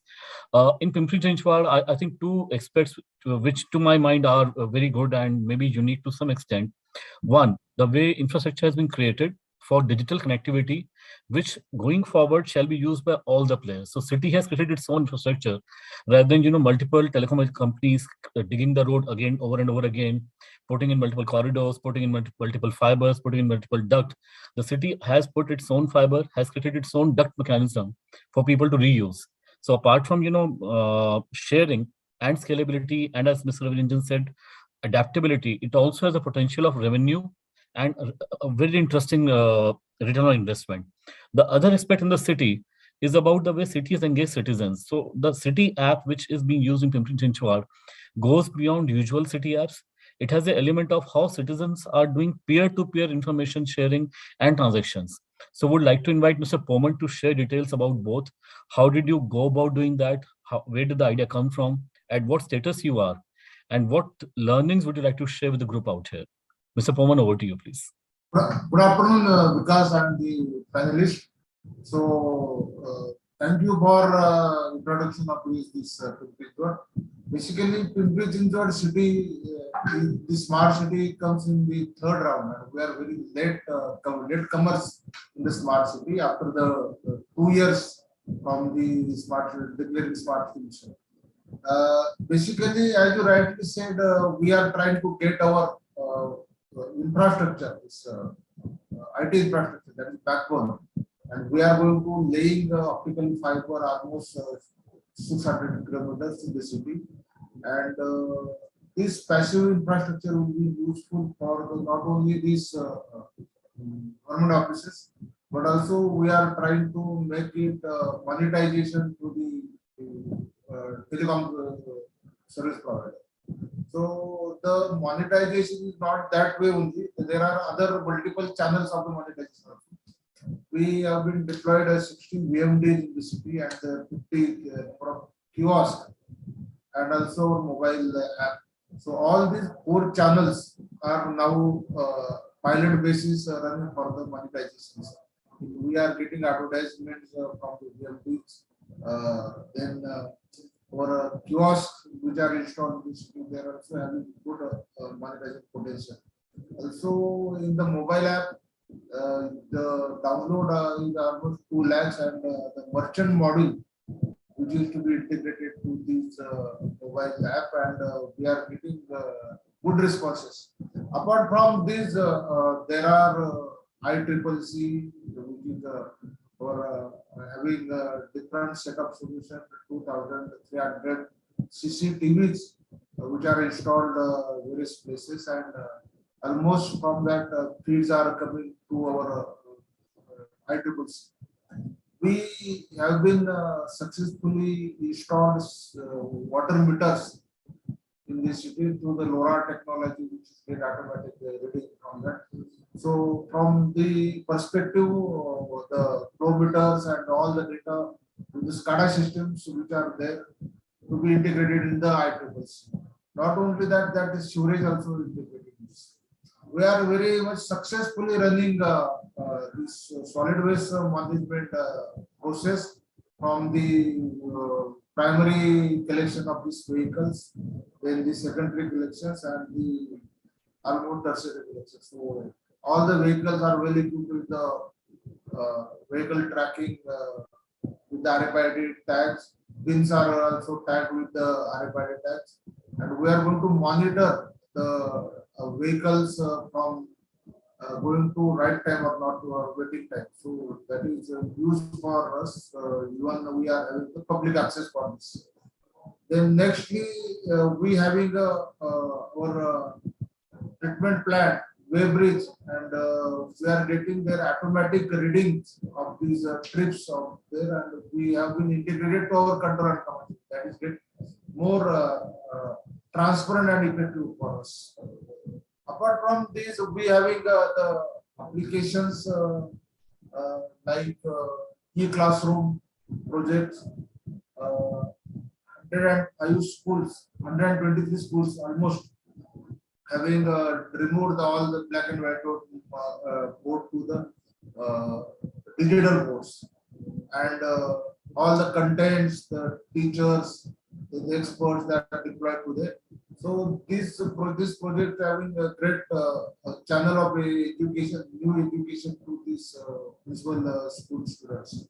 Also from that we are going to make it the BALA, then the tinkering lab, then the STEM lab, English and English lab. So there are various new dynamics of the education. So we are exploring, and that get benefited, and most of these admissions and the schools are now increased. Then in the ABD area, we are having the street sweeping, the designs, and the complete utility shifting from underground and making the new walkable, the cycle friendly, environment friendly roads and all. So Greenery include these from the what the difference from other cities and is that. So we are our SCP is 48% from the pan city and 52% for the 52% is the pan city and 48% the ABD. So we having this equal composition of these city intervention. So thank you, Vikas. Thank you, Pawan Saab. Very interesting to know, especially about the SCADA, because I think not many cities have been able to integrate in absolutely seamless manner. So something very interesting. And you also talked about how water network is being managed using technology. Thank you so much for sharing those views. Next, I would like to invite Mr. Lalit Arora, Technical Advisor to CEO of Faridabad Smart City, to share a bit about what is being undertaken in Faridabad. So while we do hear about things being done in Faridabad in terms of innovation in public parks, innovation in terms of smart toilets, so would like to invite Mr. Arora to share what's happening over there and how those methodologies can be used by other cities. Mr. Arora, over to you, please. Thank you very much. I'm Lalit Arora. I'm just telling you brief about what the smart city has taken up. One of the project is the innovative project that Water SCADA, my previous presenter, has already given. Because Faridabad is the critical town, having the dependence on the underground water only. It is near to Yamuna, but the Yamuna is polluted after this Delhi crossing. And we have installed the rainy wells and the deep tube wells in that floodplain area. That the distribution is very critical. It is by the means of providing 7 number rising mains for adopting 400 ml daily water, the monitoring is very important because there is so many theft and non-revenue water challenges were there. The smart city, after considering the experience of all the Nasik and Ahmedabad and other cities, take up this project in which we are trying to, it is still under execution, and we are just hoping that through this completion, we will be able to conserve water, we will be able to monitor the requirement and the production base with respect to our floodplain and their utility, and future planning will also be dependent on where we can just focus on this. Secondly, we in the ABD area, we have constructed roads with all the services are being laid underground, the stormwater drainage is being created, and all the facilities we did it in that area. And that is a lighthouse for the other city to follow. And the third, our important project is, which is being appraised by everybody, is our ICCC, Command and Control Center, in which we opt the police authorities for their theft solutions and for our CCTV camera and PTZ camera and number plate readers and human interface readers. All these cameras were well appreciated because it has helped them in creating just confidence among the people that once and so many recoveries are also there. The case studies are being prepared where we will be able to highlight how much improvement has been done in the past by commissioning of our ICCC system. That was one of, and on the request of the district administration and police authorities, we are further enhancing the scope of the cameras. Earlier it was say 1200 cameras, then we are increasing it to another 600 cameras by 1800 cameras to provide the each and corner of the city. Particularly at the exit points, the commissioner requested that we are surrounded by Mewat area, which is adjoining to Faridabad, and a lot of thefts are from that area. In order to freeze those activities, this is being used. And other activities are like we have created some parks, ABW in the ABD area. These parks are also one of the smart parks having public addressal system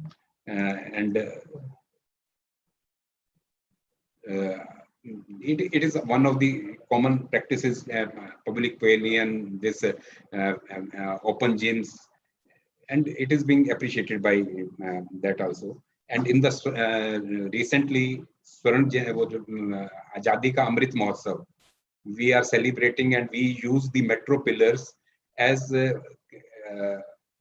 our painting activities. Azadi Ka Amrit Mahotsav and all the lights, LED lights and system, and that is creating an atmosphere of patriotism among the citizens and this entire city.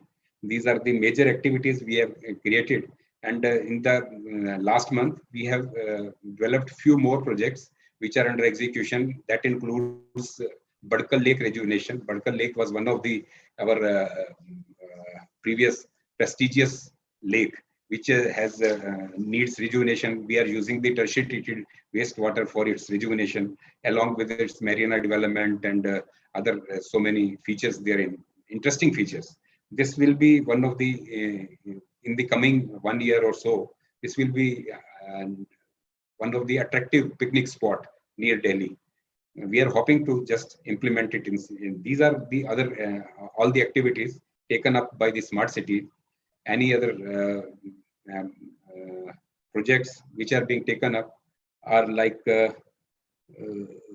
extension of smart roads and collateral roads with the last milestone activity, improvement of drainage system. In some of the area, drainage was not existing, and during floods we were facing challenges. We are connecting those drains with the master drains. These are the major activities being initiated by the smart city. Thank you so much. Thank you so much, Mr. Arora. Thanks for sharing. And I'm very thrilled to know about Badkal Lake because I think last time I could visit was when I was in school. And then the lake vanished and so did the lakefront. So I hope it happens soon and we are able to visit it again. So looking forward to it. Trying to implement it speedily. So we'll wait for that. So thank you. And with that, I think time to move to Surat. But before I start, I think a lot of us who were in Surat last week owe a huge thanks to the city, the municipal corporation, the smart city, and the officials present for the wonderful hospitality we enjoyed over there, and the wonderful event wherein lots was discussed about urban transformation. New initiatives were launched by the Honorable Minister, Mr. Puri. We had quite some knowledge bits being shared by various municipal commissioners and by MOHUA. So thank you so much for that. And Surat has been a trailblazer, and if my memory serves me right, I think apart from Indore, Surat was one name which was being called back and back onto the stage again and again. That okay, in this category also Surat is amongst top 3 or top 2. Again Surat, again Indore, again Surat. So I think these were the two names which were heard mostly over there. So congratulations for that. I would request you to share your experiences. How did you go about being in the forefront of the entire smart city movement, the way integrated water supply has been managed, the way ITMS has been executed. Surat was amongst the first ICCCs to be set up, not from the public money, but more from the private sector contributing to it. The industry coming together, chipping in money to set up an ICCC network, urban mobility, waste management, and also the way implementations have been undertaken. Surat is recognized for its implementation model. So we would like to learn a bit about these projects and the way you went about doing that, and what lessons would you recommend to other cities? Over to Surat Municipal Corporation, please. I think we have Mr. Khatwani and CEO Smart City with us. Sir, myself Khatwani, and we are present here with our good officers. So I'll just focus on the specific points, sir. First of all, this city street lights. 100% LEDification is necessary for every city, and 80% of the city is already converted into street lights. But what is more important is, sir, that we have not made any investment for doing LEDification. This is being done on the ESCO model, where we don't have any capital investment. Every investment is done by the government company, and then out of the saving, 60% they are taking and 40% SMC is taking. So this is one model which any city can replicate, sir. This is one. Number two, regarding renewable energy, sir, in the city there is a total energy consumption more than 1,000 crore units per annum, wherein 10% is coming from the renewable. So as per the definition, we are fitting in the definition of solar smart city. That is one. As far as the Surat Municipal Corporation as an organization is concerned, our total energy consumption is around 28 crores per unit per annum, 28 crores. And there, 35% is coming from the renewable, and we soon will reach to the 50%. So this is one area. But what is again important here is there is a rooftop solar power plants. In the city, more than 200 megawatt rooftop solar power plants are installed.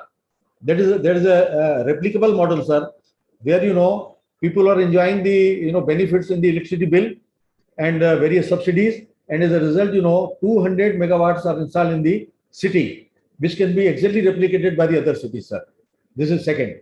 And if I may interrupt and ask, are you allowing net zero billing also?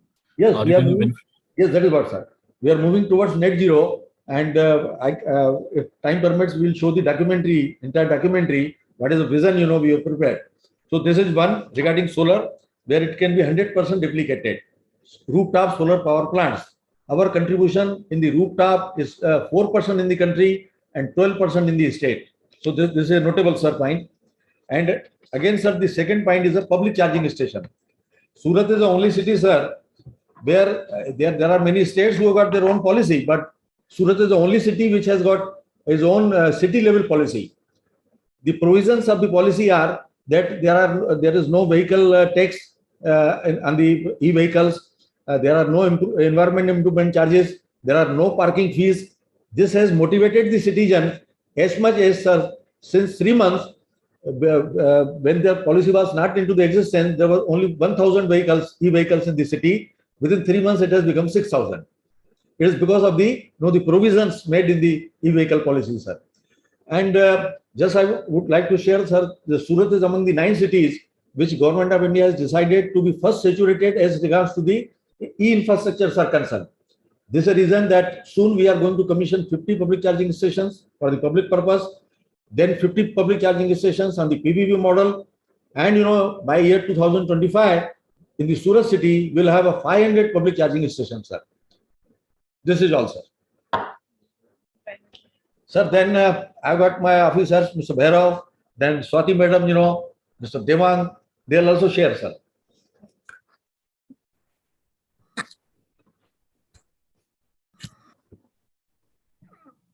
Thank you. May I request you to be very brief, please, since we are almost running out of time. Yeah, there are so many things to be shared, but since it's very less time, so I'll just give you brief as far as the reuse of treated wastewater as a city level, what we are doing. Now you see, it's a compulsory for all the city to treat the wastewater generated. And as far as the Surat is concerned, right now around 970 million liter per day water is treated. Now, as per the pollution control board norms, this water to be treated up to secondary level, and then it is to be simply drained out in the natural water.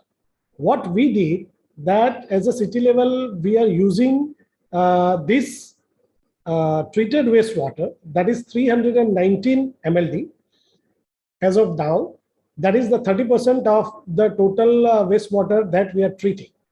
Out of the 319, around 160 million liter water, that net outputs will be 150 million liter. That is the industrial grade water, and that water we are supplying to industry, and we are generating revenue up to 140 crore per annum. That would be one of the major source of revenue generation for the city, well, to mitigate their own expenses.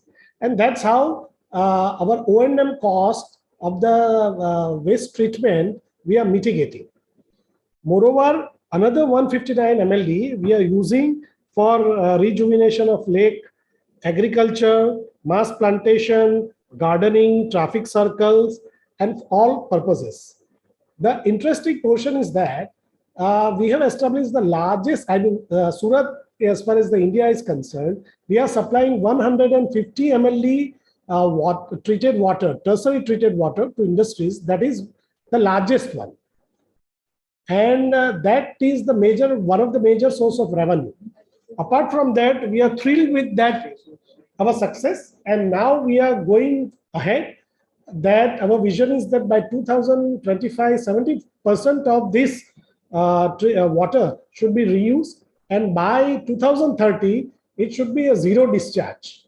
So that entire water should be reused for the industries and other purposes. That's how we are creating the water secured area. That's the whole idea. Thank you so much. I'm so sorry. I wish we had more time. It's because okay. to hear Surat official speak is a pleasure by itself. So it's so much of learning. Thank you. So We can understand. Thanks. Inviting Dr. O.P. Agarwal, I know he has a time constraint and he has to move on to his next engagement. So inviting Dr. O.P. Agarwal to share his thoughts. So we heard a lot about a lot of cities doing wonderful work. How do we use this to multiply, to take it across other cities? What are your views? How can it be taken to, how can these cities handhold cities around them? How can we move from 100 to 1,000 smart cities? Thanks, Vikas. Are you able to hear me? Yes, sir. Okay. Now, in view of time, I'll be very quick on a couple of things. And my request is, don't treat me as an industry participant. I'm taking advantage of having worked within the government system for 30 years, been associated with the JNNURM, and also closely with the Smart Cities mission. So some of my responses, I think there's wonderful work that has happened in all the smart cities. It was really nice to hear from Kanpur, Prayagraj, Pimpri Chanchwad, Surat, and of course Faridabad. Surat, of course, I'm a big fan of. So I can say that it's been wonderful watching what they have done, but very nice to hear what has happened in the other cities. One common thing that I saw across all the cities is a conversation around the integrated command and control centers. I think it's a very good thing that a center like this has come up. I think it has now come up in almost all the 100 smart cities. The idea should now be to move it to all the 4,000 plus cities.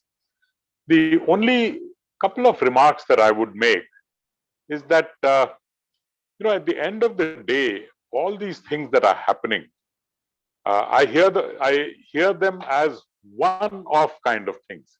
They're not linking up to a larger vision. I think that is the one piece that I think all the cities should really think of is, at the end of 15 or 20 years, where do we want to be? What is it that we want to achieve? and how what we have done today, how is that linking up to what we want to achieve in 15 or 20 years? It was very nice to hear this from Surat when they spoke about net zero. Of course, it was on your prompting, but I know that Surat has a very ambitious electric mobility program and a very ambitious climate program. I think if a larger vision for each city could be developed and each of these steps is seen as a progression towards that larger vision, I think that would be a good thing. Very often I refer to this as saying, well, we have the beads, we have the diamonds, but I still don't see that necklace. I think that necklace needs to start getting visible. The second thing I would say is that this is really, as we expand to other cities, two things we need to remember, and this is really what will come in with the Government of India's any revision of the Smart Cities program or anything else that they plan to do with it. One is, cities are not in isolation. You should not look at cities only within that administrative boundary that has been defined for it. In fact, our own studies in WRI show that more than 60% of the growth is happening outside the municipal boundaries. That kind of a growth really needs to come into what is happening within the city, and can the city services expand to the growth that is happening outside cities. Apart from this, there is a very close interlinkage between what is happening in a city and what is happening in the rural areas surrounding that city. That interlinkage or that symbiosis between the two really should not be left out by thinking of it only as a city. I think these are certain things that I would recommend as we move it beyond the 100 cities to the entire urban part of the country. I think some thinking around how the cities can contribute towards getting to that $10 trillion economy. How is each of these cities looking at contributing to that GDP growth or contributing to that economic growth? I think that will be really fascinating. But my congratulations to all the cities. I think it's phenomenal work. Thank you, Vikas. I'll stop with that. Thank you so much, sir. Thanks for sharing your views. And I think you highlighted a very pertinent point that what's happening in the city, we all know, probably we all are trying to work on that. But what's just happening on the periphery of the city, 60% growth is happening on the periphery. Then what is it that collectively we are thinking about it? What is it that we're planning about it? And what we intend to do about it? How do we ensure that growth is sustainable and that growth is aligned to the growth which we want? It's not just a mushrooming. It's a well-aligned growth. So with that, would like to invite Bala. Bala had a very interesting talk in the morning also, and he shared with us some anecdotes. So Bala, since Dr. O.P. Agarwal preferred to put on his government hat, request you would be to continue wearing your industry hat. So as an industry representative and someone who works in digital, what are your thoughts on what you just heard about? And also, what do you think is the right mechanism to take learnings from one city to other city? Thank you. Thanks, Vikas. So a couple of points I had noted down, in fact, while the other panelists were talking about, and I was lucky to get this question from you. I think it aligns with your question. Number one, as a technologist, we are at a vantage point to see all the different smart cities that are coming up in India and globally as well. And it's a very exciting journey. So the first point I would like to make is the smart cities, the ethos of these smart cities. One thing stands out: whichever city embraces technology has sort of seen the fruition of that, right? So that is really exciting. Number one. Number two, the advent of technology also is helping that cause. We are very excited about 5G being around the corner. We're very excited about large-scale digital network and fiber rollouts. The reason is because and other colleagues on the call, we believe there is going to be a set of solutions and use cases that are going to be realized over these fast-paced networks that today we are not able to see, right? But the fast-paced nature of these networks will help us realize that those use cases, those solutions for our citizens of the future. And then the third point is, how do we scale this up and take it across? I think the starting point would be forums like this. There is so much of knowledge that is being shared, definitely, right? And thanks to FICCI for doing this. Some of the cities where we are not involved, when we hear the stories today, we understand the amazing things that are happening behind the scenes. So number one is this collaboration. Number two is if we start thinking about smart cities as a horizontal. Now, why I say that is because if it is a philosophy of bringing in that smart elements to different streams of life and business, we believe the thought process and the approach to will even further enhance towards creating the newer solutions and taking the learnings from one to the other. For example, when I look at healthcare, do we look at it from a smart city perspective? When I look at commerce within a city, how do we look at it from a smart perspective? Just adding that philosophy to various facets of the lives and the businesses in those cities, I believe will change. I think those are the 3 points I wanted to carve out and say because from our vantage point. Thank you so much, Vallabh. Thank you for being very precise and very pointed and helping me in saving my job for the next year. I'm sure Vicky would appreciate finishing the session well in time. We are just 2 minutes over that timeline. So thanks a lot. And to your point about 5G, I think you brought out a very interesting aspect.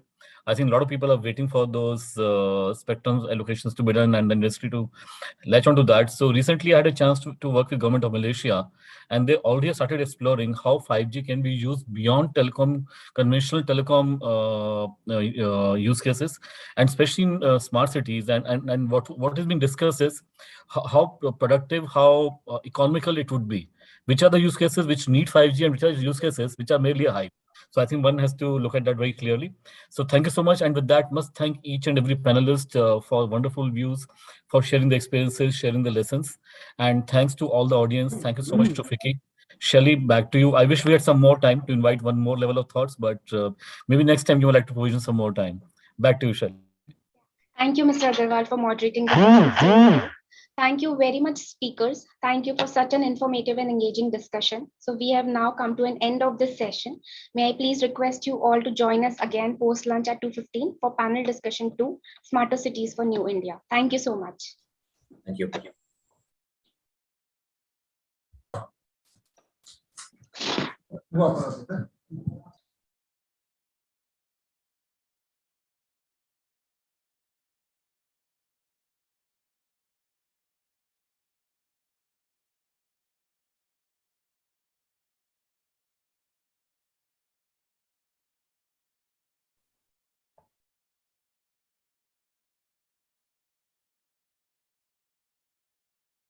Shelly?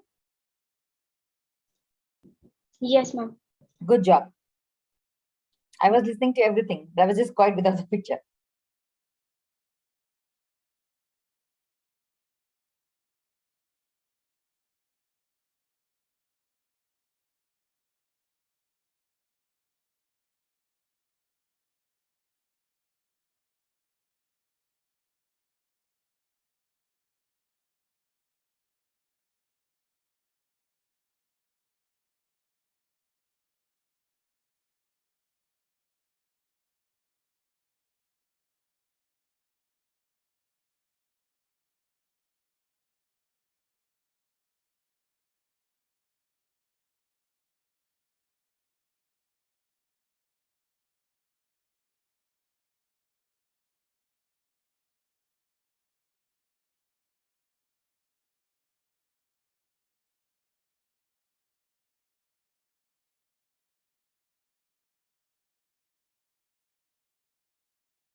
ending time bata deta hu.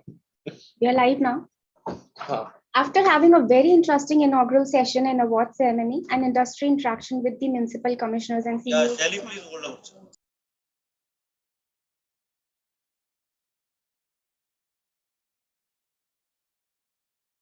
Yeah, please start. Are we live, IT?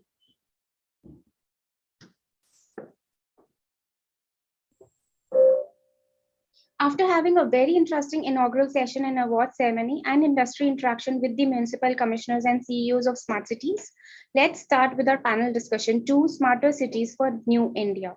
Good afternoon, everyone, and a very warm welcome to all our speakers and delegates.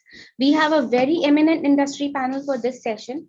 Mr. Sri Vallabh Goyal, CEO and whole-time director, Mr. Model Economic Township, Mr. Rajesh Mathur, advisor, Esri India Technologies, Mr. Abhishek Nath, Managing Director and CEO, Ixora Corporate Services, Mr. Ashish Samuel, Vice President, Smart City Lighting, City Light, Mr. Saurabh Bhasin, Partner, Projects, Trilegal, Mr. Ashish Khare, General Manager and Global Head IoT and Smart Cities, Wipro Limited. The session will be moderated by Mr. Srinivas Rao, Chief Executive Officer, Westian. Mr. Rao is the founding member and CEO of Westian and is considered amongst the pioneers of professional real estate and urban infrastructure consulting services in India. Over to you, Mr. Rao, and I'm sure you will be managing the time well. Thanks, Shaili. We really have some of the best panelists, some of the esteemed guests from, I think, across the industry today, from Mr. Goyal to Khare, Mr. Bhasin, Mr. Samuel, Mr. Mathur, Mr. Nath, all of you, welcome to the session. And I am looking forward to actually, take away some, lots of gyan from the session with respect to what a smart city is all about. Having said that, one of the most important elements is that cities are considered to be the economic growth of development, and actually the way they function is very important for cities to develop and for the country per se. Everybody in this whole panelist group is actually define smart cities in their own way, and I'm trying to figure out the definition of a smart city from all of you to start with. And Mr. Goyal, my first question to you is going to be, how do you define what a smart city is? Because again, I'm asking this question specifically because every one of us has a prism through which we look at what a smart city is all about. When I look at, from an infrastructure standpoint, there is a different definition. From an IoT standpoint, there's a different definition. But what is a smart city in your view? And more importantly, considering the fact that your township is probably one of the largest in the country and most successful one too, how have you defined your smart city? And what have you done differently to make your city very, very different from the rest of the cities in India? Thank you, Mr. Rao. Friends, we all understand importance of smart cities. Lot has been said about the benefits and ways to do it. To answer your question in specific, I would like to give a live example what all we are doing while we are developing a very large industrial township of 8,000 acres in Haryana, Jhajjar districts, out of which around 1,000 acres is complete and another 1,000 acres is under development. The development focuses on creating ecosystem for sustainable urban development. This comprises the dedicated zones for industries, social, religious, sports, institutional, and recreational facilities. Our focus on the smart city is on 6 pillars. Our strategy for low carbon and resilient urban development while planning and execution the township. The first pillar is sustainable mobility. METL from the planning stage itself has envisaged this as a walk to work.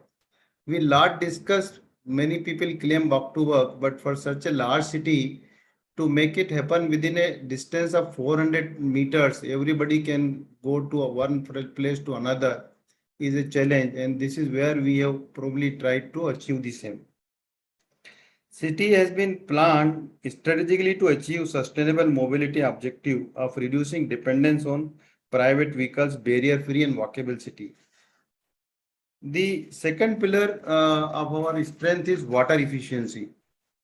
In water, we have planned a very holistic strategy to achieve water efficiency and zero discharge objective. And primarily, our reliance is on 4R strategy: reduce, recharge, reuse, and review. And in each of these functions, we have adopted the most modern systems and technologies. Like on reduce, our WTP, which we have installed at our own of 50 MLD capacity, the first phase of which is of 12.5 MLD is based on ultra filtration technology taken from Asahi, Japan. And we will ensure that we are ensuring that the water quality is equivalent to RO, and once you can use from tap water directly, and therefore there is a reject water is reduced completely.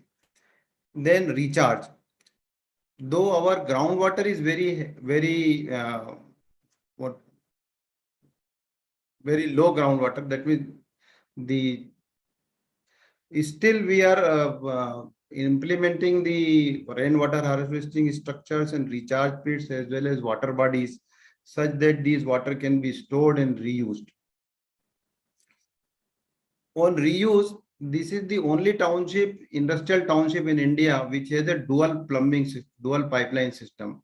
While in residential, there are a lot of regulations to do dual plumbing, but in industrial, we found there is none of the colony has dual plumbing system, and we have completely installed such that the entire water can be reused there. And then comes the review. It is crucial that wastewater treated and supplied are closely monitored for quality and wastage. PLC, SCADA-based plant and NB-IoT-based smart meter system has been connected through cloud-based services, which has been installed, taking the help from Geo to ensure that the proper monitoring and reconciliation to reduce waste is there. On energy efficiency, third pillar, we try to minimize energy cost by reducing the production and quality, thereby maintain an optimum energy procurement and utilization. We have installed the 220 kVA substation GIS based. Completely the underground system of network has been installed, which is based on the RMU and CSS based system, which is the most modern systems, which is the feature of the smart city currently being done. And particularly in industrial portion, this kind of system has never been implemented in India, barring 2 examples of DMIC project. Nobody has done like that.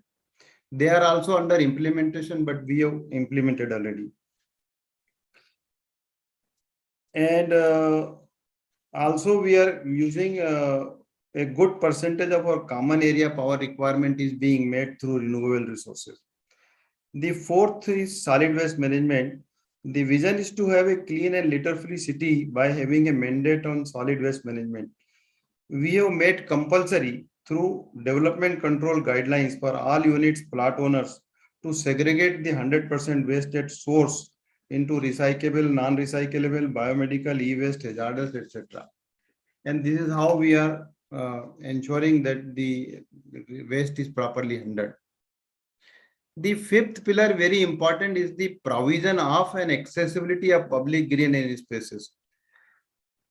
During conceptualization of infrastructure design and urban landscaping, provision of more than 50% space has been reserved in our township for wider road, open space, parks, etc. And regarding access to public resources and green spaces that have been taken into consideration, that more than 95% of the developed area is within a radius of 400 meters from public parks, and citizens can walk, cycle, and relax. The last very important piece of the smart city is the use of ICT and integration thereof. METL aims to be safe and secure city, extensive use of latest technologies of ICT, NB-IoT has been made, and the entire city is on broadband day one, taking help again from the Geo. For water services, we are installing smart meters based on NB-IoT technology, where customer and developer is able to monitor online consumption. Similarly, for street light, we have used again the NB-IoT technology, where we have a flexibility to run street lights in any combination and also dim the lux level during the silent hours to save power consumption and reduce the carbon emission. A central control and command center is being established to provide 24/7 services to the resident and users. Friends, I am happy to say that our efforts have yielded results in getting IGBC green rating certificate for using sustainable practices in our township. Amity city is the first to achieve IGBC green rating in entire North India at this scale, and we are on our path to achieve the IGBC platinum rating shortly. Thank you. That was an interesting 7-pillar story that you told us, Mr. Goel. I really very interesting insight with respect to the 7 pillars of how your township has been built. There was one key takeaway from one thing that actually stuck a note was on the data aspect. And I think I think the best person to answer this would be Mr. Mathur. Mr. Mathur, data being the crux for every smart city, how does your organization help smart city leadership to take informed decisions? Thank you, Shini. As you rightly said, it's an extremely important part of the smart city mission strategy. It's said that data is the new oil, and irrespective of which business you are in, which industry you are in, data-driven decision making clearly makes it more scientific, and it makes it more transparent and engages all the stakeholders when you come to a decision. In smart cities or urban local bodies as a whole, is particularly crucial because whatever decision the administrators take can impact the lives of millions of citizens. So any decision-making process which doesn't rely on authentic and authoritative data may lead to wrong outcomes. And in fact, for a smart city, data-driven decision-making is not a choice, but a must. And recognizing it, the ministry decided about, I think almost 4 years ago, 3.5 years ago, to appoint chief data officers in every city.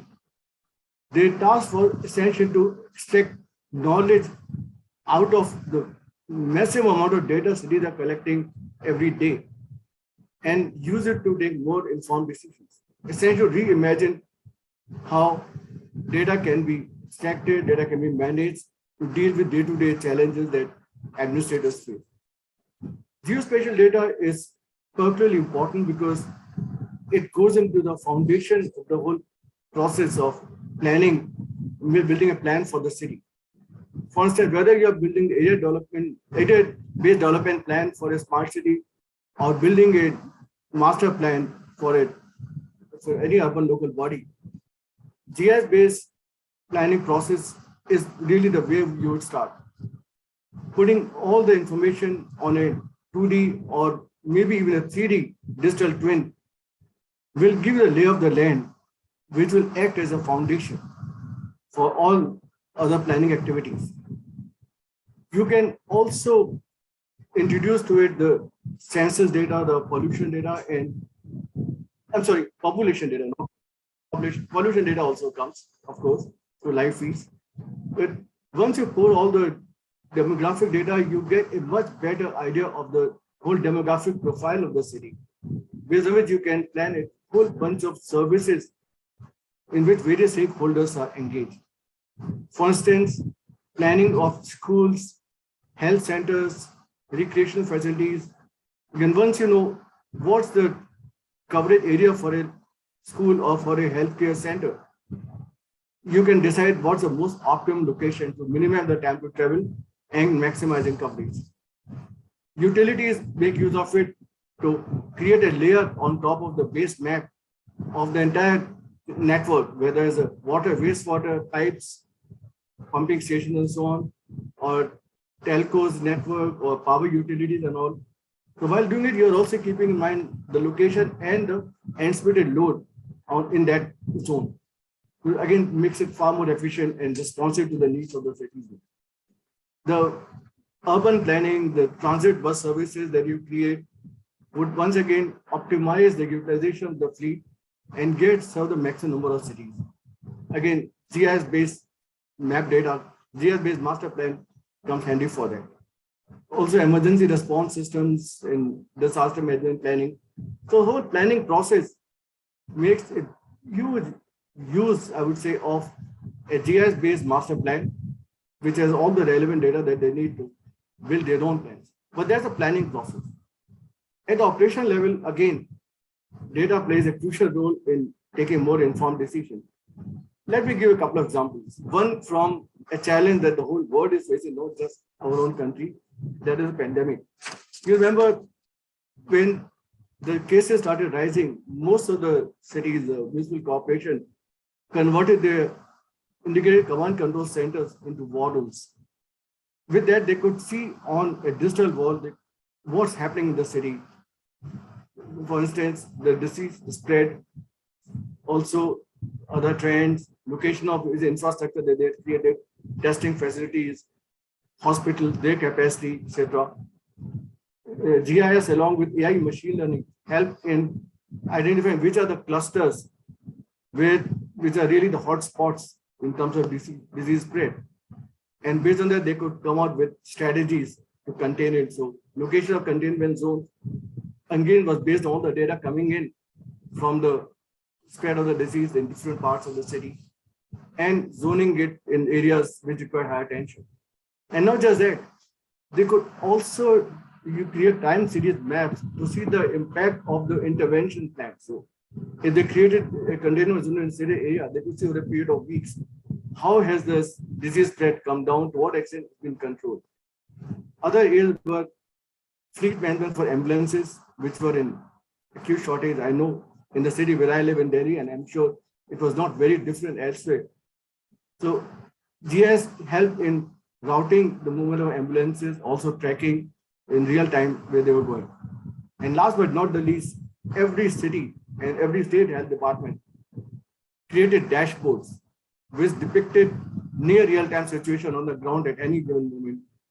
So not just the disease spread, but also the capacity utilization of hospitals, casualties, number of patients admitted, and so on and so forth.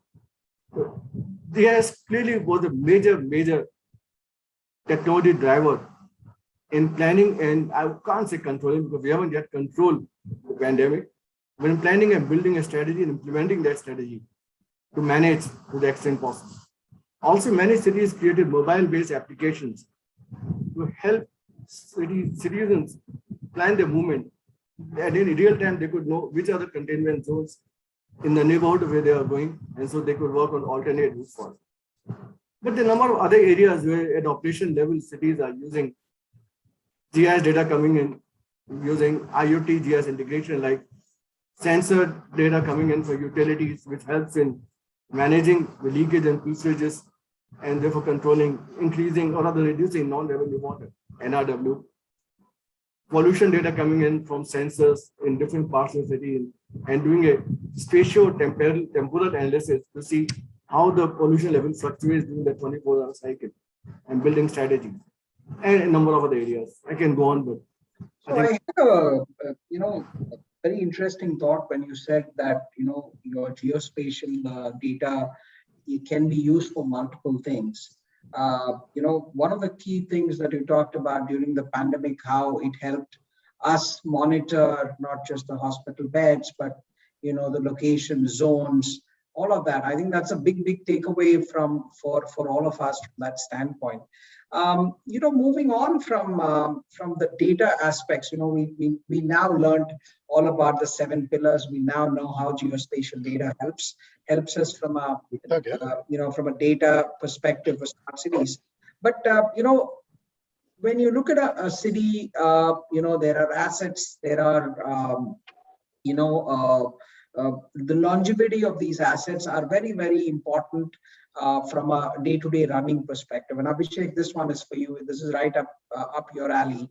And I do love the background that you are in, and you should talk a little about that as well, because it's not Hawaii. You should tell the audience what this is all about. But having said that, I would like to get your viewpoint in terms of how asset management and how do we ensure, because from a city transformation perspective, how do we ensure, where do you come in, and what are the key takeaways for us from that standpoint?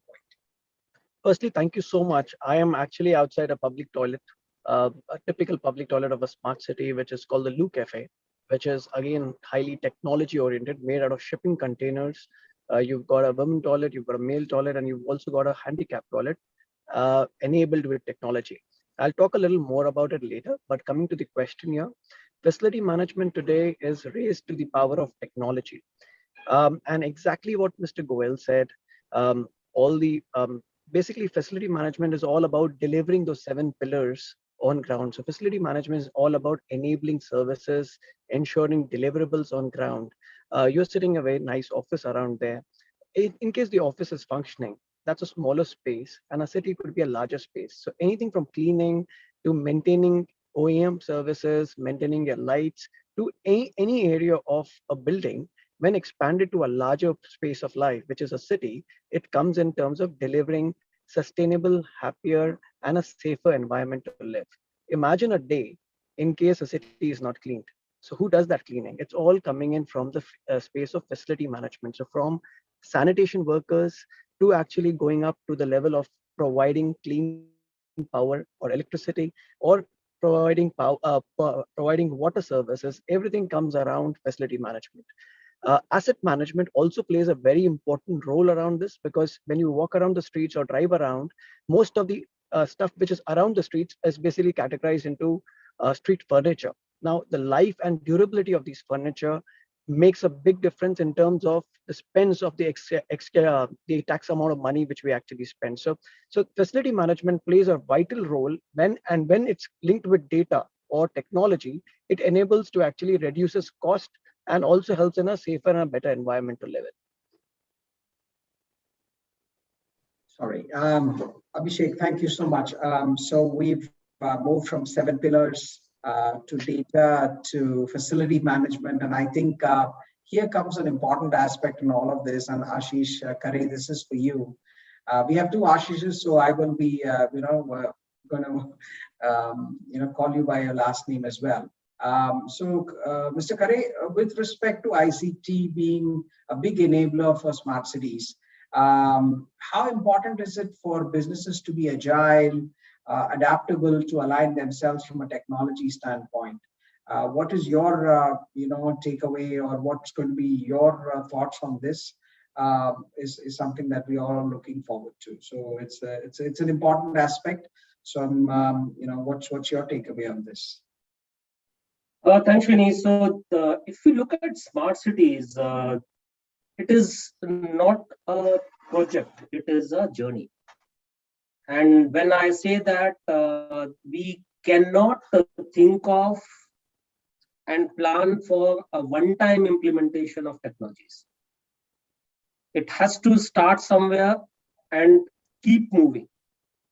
And that's where the agility of these solutions, the methodology of implementation, everything matters. While we have Smart City mission in its 7th, 8th year, there are the stages which we have crossed. It's a maturity journey where it starts from measurement, putting plumbing in place in terms of network, in terms of data centers, command and control center, sensors and devices. Get that manageability in place. So measure, manage, and then get into smart. And we are in a situation where we can call that we are in a smart stage in most of the cities which were part of Smart City mission, and few others as well. But have we achieved or have we arrived? We are too far right now. Direction which is expected or which is set for future is cognitive cities, which clearly means that we have systems implemented in a modular manner in such a way which can be integrated, they have interoperability, they are scalable, and we can build layers of analytics and AI, have an effective digital twin or a city twin, so that we can move to the stage of cognitive. Some of the cities faced challenges in terms of this journey, mainly because they tried either clubbing too many things in single phase or having division into too many projects also. So right combination and selection of technologies in a phased manner is an important thing. Whether it comes to the connectivity options or it comes to the command and control application itself, how are the integrations planned? How is the overall development cycle planned? Because all these cities being brownfield already had systems in place which were legacy. And we were talking about moving from those siloed independent systems with some intelligence in some systems and zero intelligence in many others, to a stage where we have an integrated system with a level of intelligence everywhere, and then running those AI analytics capabilities, machine learning layers to get to a movement where we can make things useful for citizens. Because our final goal is to service citizens. Operations is just one way to deliver citizens overall services better. So while we do talk about operational excellence in cities, cost savings in cities, but final goal remains that we make citizens' life better, their quality of life should improve, and technology should enable that. And that's where sustainability also comes in picture significantly, because we are in an era where everybody is talking about sustainability, and rightly so, because with fossil fuel drying out, with the alternate energy sources getting explored and becoming real, the footprint of photovoltaic cell coming down, we need to have an overall integrated proposition in such a way so that we can make cities sustainable or net zero. And Mr. Goyal rightly spoke about it, that they have already taken few initiatives in the city. Or as Rajesh spoke about the digital twin, because if we are talking about ICT technology roadmap, a real city twin, which is a working model and not just a model which displays a digital view of the city with some data, a working model where decisions also can be taken on digital twin, will be the real city twin. And that's a reality in some cities in the world. May not be for all the systems, but few select systems. And there are cities in India who are taking that direction and may be ready in the next 6 to 9 months for few select systems. Thanks, Ashish. Ashish Samuel, this one is for you. Ashish Khare talked about sustainability, and I'm taking that question further from on the sustainability from a lighting perspective. What are the different technologies from a sustainability standpoint that you guys adopt, or what is available out there in the world, and in terms of, and is it, how do we make, lighting is a very crucial element from a safety standpoint, especially from a traffic, multiple other things. Right? A safety of a citizen is just not about driving cars. It's also about them walking in spaces which are well lit. So from a sustainability standpoint, what's going to be your takeaway for all of us from a lighting standpoint? Thanks, Srini, for the question. Today, smart streetlights deliver more than just illumination. They today are providing foundation for expanded services, reduced cost, and even it is, helping in, as new revenue opportunities. And when we talk about expanded services, there are, smart services like environmental monitoring, additional energy saving by creating, various dimming profiles based on movement of traffic or pedestrians. Spot empty parking places so that people can get to know in advance where exactly a parking space is available, so that people don't go around wasting fuel and look for a spot. And then there are various acoustic sensors and software which gives smart streetlights the ability to detect even gunshots. If a city is able to detect gunshots for and is in real time and alert police and share the precise location of the incident and number of rounds fired, all of that information is very valuable information which helps the city infrastructure in a very big way. Another important emerging system is video monitoring using the existing street lighting furniture. Video monitoring today, is helping cities to understand traffic, pedestrian patterns, and accordingly, it helps us decide to, adjust the amount of light that a particular area requires, and it also helps city in, especially managing traffic in congested areas. So there are a lot of these sensors today being deployed all across the city, just to understand this and share information with the city, corporation, so that they can plan their traffic movement. They can plan the amount of light that particular area requires. So it's an added advantage. Also, the big thing, when it comes to citizen safety, I would say, it is helping a lot of cities in, emergency response. So there is an emergency response system that can be used using smart street lights. It can activate the street lights, help guide emergency workers to a specific location. Lights can be flashed in a sequence, or the color could change to indicate, emergency evacuation routes during natural disasters. Also, street lighting maintenance is a costly affair for municipalities and utilities. They require lifts and vehicles for them to go up and change the light, and maintenance too would often interrupt the traffic, and parking space will be utilized by the vehicles to change the street light. With smart street lights, cities can predict lamp failures using data collected, such as number of hours the light has already operated, the status of light fixture. So this helps them to plan maintenance in a more efficient way. And according to industry reports, the installed database of smart streetlight is increasing at a CAGR of 24.8% globally. Today, there are about 28 million smart streetlights operating across the globe, and it is estimated that by 2025, it will be about 48 to 49 million.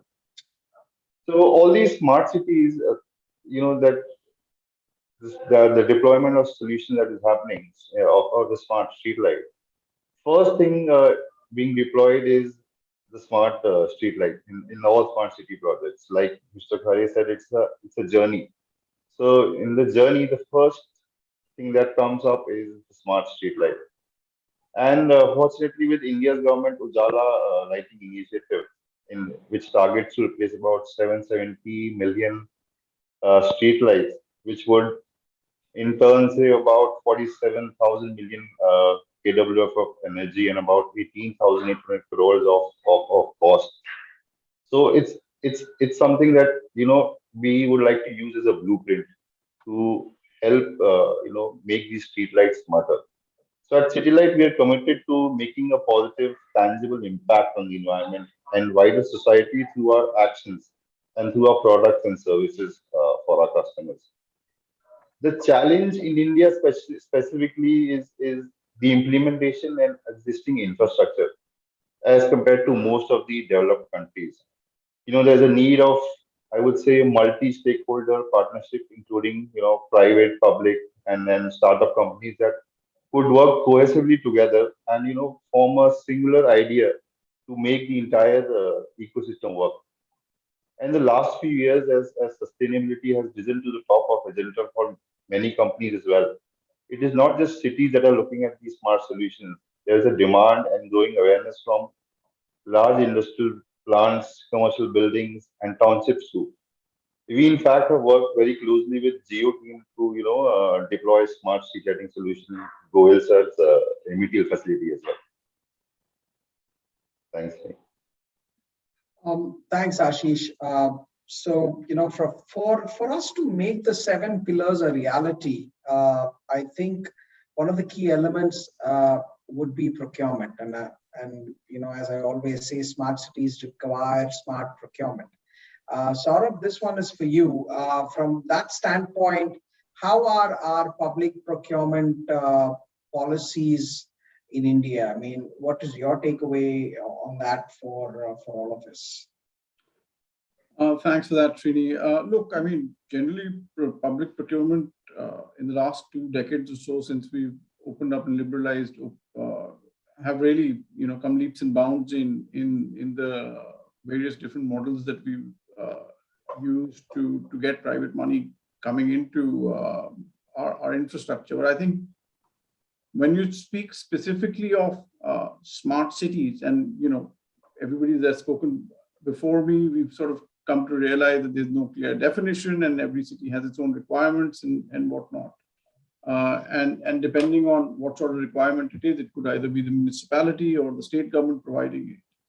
And I think there's a critical need when you think of smart cities on rethinking our approach towards public procurement. The traditional approach is that the municipality or the state government will go out and it'll tender out to get a particular set of assets or certain services that they want provided, and then whoever then bids through that process typically gets it. But I think, as Abhishek was saying, I think we're coming to a realization very quickly, and it'll be good to hear Mr. Goyal's experience here on this as well. But where we're looking at facility management, we're looking at asset management, and I think we need to rethink the government and the municipalities' role as basically policy management, right? They have limited resources, and they need to really think about how they want to deploy those resources. It's time to think about getting much more PPP, or public-private partnership, to come in, where you partner with the private sector to utilize your limited resource in the best way to get the most affordable and best services that you can for your citizens, because money is limited. And I think therein lies a big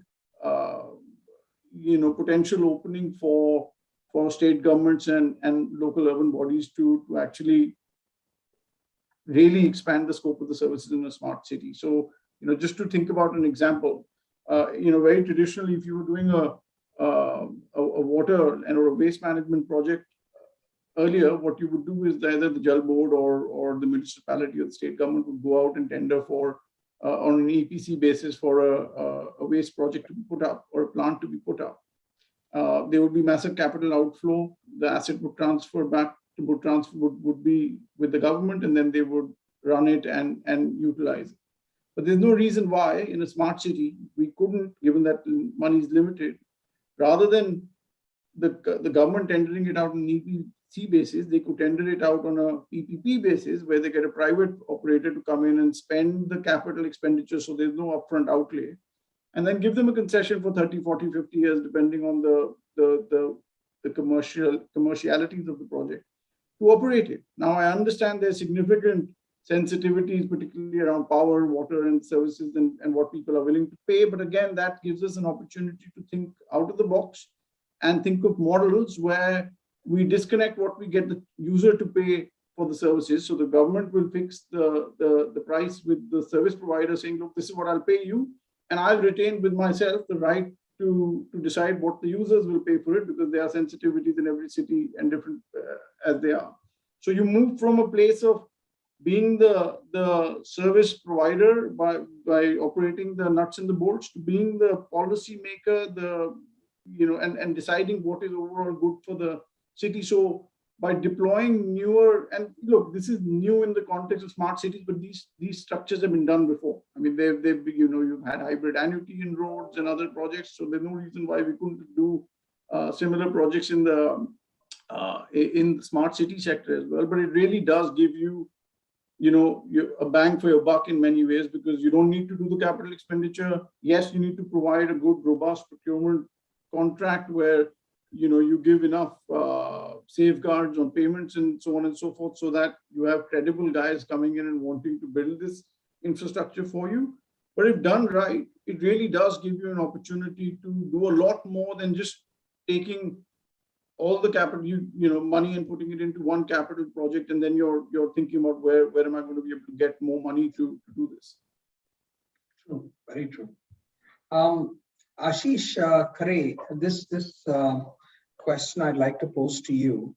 When you transition from being a regular city into a smart city, what are the challenges do you think that most cities face, and how do they overcome those challenges? I mean, what are your views on that? So this is definitely a situation where challenges at every stage, right from design, assessment and design stage up to the operation stage.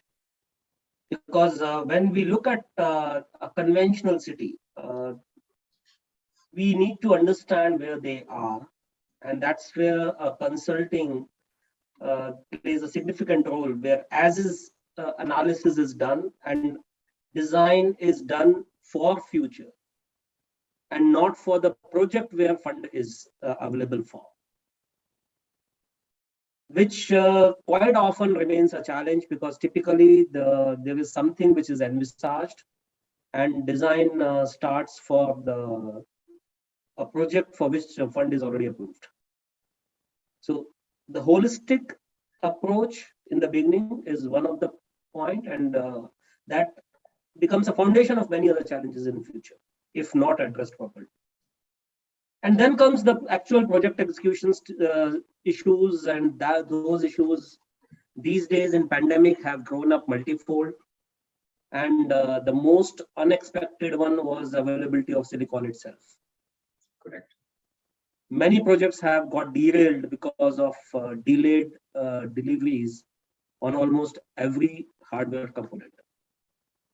And as an SI, we have suffered in many of such projects, because some of these contracts were picked up with strict timelines much before this reality was known. And even if it was known, it was not incorporated in the project timelines.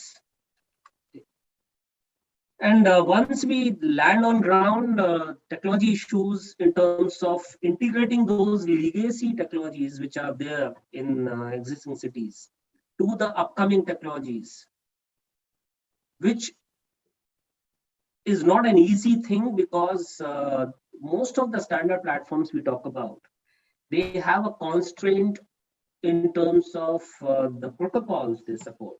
They have a constraint in terms of the way it can be integrated with legacy systems, because on other side, it may be without support also. Or OEM may not be maintaining those systems in the state. So either we refresh that completely, but in interest of investment protection, that integration need to be worked out. So while there are some plugins available, there are open API options available, but this is something which has to be well thought of in the beginning of execution, instead of trying to address it when it hits you on the head. So key is planning, you're saying, Ashish? Then. Yes, key is planning. And actually, I would say while we talk about root cause analysis, okay, so instead of doing a root cause analysis, it should be more of the root cause for failure. It has to be done proactively than doing reactive. The RCA is nothing but when failure has happened, you are just trying to find out or do a postmortem. So it should be pre-mortem, not a postmortem. Ashish, so it's all about planning, like you right said. The RCAs should be all about. I mean, you focus on planning, you put things in place so that we're able to achieve what our goal, what we set out as our goal. So coming back, a very important aspect in all of this is, for any project to be successful, I think the key element is money, and I think funding for these projects are crucial from a success standpoint. So Saurabh, I'm coming back to you again on this. This is right up your alley. In terms of funding, what would be the best way to mobilize the funding for these projects? Well, I mean, it's a tough one because nobody's really been able to crack it completely as yet. But look, the reality is that the best way to do this would be to do it on your own 2 feet. For the urban local bodies to be able to go out into the market and tap into the market, as opposed to be relying on state government grants and central government grants and other aspects, and to be able to draw funds from the market, which is the biggest pool of money that you can get, and then to be able to deploy that efficiently to get it. Now, in the Indian context, there are schemes that were made available about 5-7 years ago by the SEBI, where municipal bonds were permitted to be issued. Now, they haven't been the most significant success, but in the last 2 to 3 years at least, we've seen some cities who've gone out there and been able to raise money through the municipal bond route. And what's encouraging is that while some of the earlier examples were all done on the basis of some form of state government guarantee, which effectively put the whole risk assessment out of the picture, and people were just looking at the state government guarantee for the credit, to now where some cities have actually been able to raise funds on the back of their own performance, on the back of their own balance sheets, on the back of well-structured bonds where there is a high debt security coverage ratio. There is a decent escrow mechanism which ensures that there is funds available and the certainty of funds. There's ring fencing of their tax revenues that they collect. So I think more as this starts to happen more and more, you will see that at least the top credit rated municipalities will start tapping into the market as well. And the more they tap in, the more the market will grow, which will allow others to come in as well. But the reality is that some of the other municipalities which aren't top rated, AA rated and whatnot, will need support from their respective state governments to be able to raise funds, which is why I come back to what I said to you earlier, that every bit of rupee that they raise is very hard fought. So they need to think very seriously about how they want to deploy it. And I am a firm believer that to deploy it on capital expenditure, where you can actually get private guys to come in and do it, provided you structure your projects well, is a much pricier option for municipalities, not just because of the cost of lending, but there's also a limit to how much you can lend. Their balance sheets are not unending. So I think it's a mix of becoming smarter and more organized systemically on your internal systems to be able to go to and show the market that you're good and you should be able to draw funds, but then also deploying it equally in a sensible manner.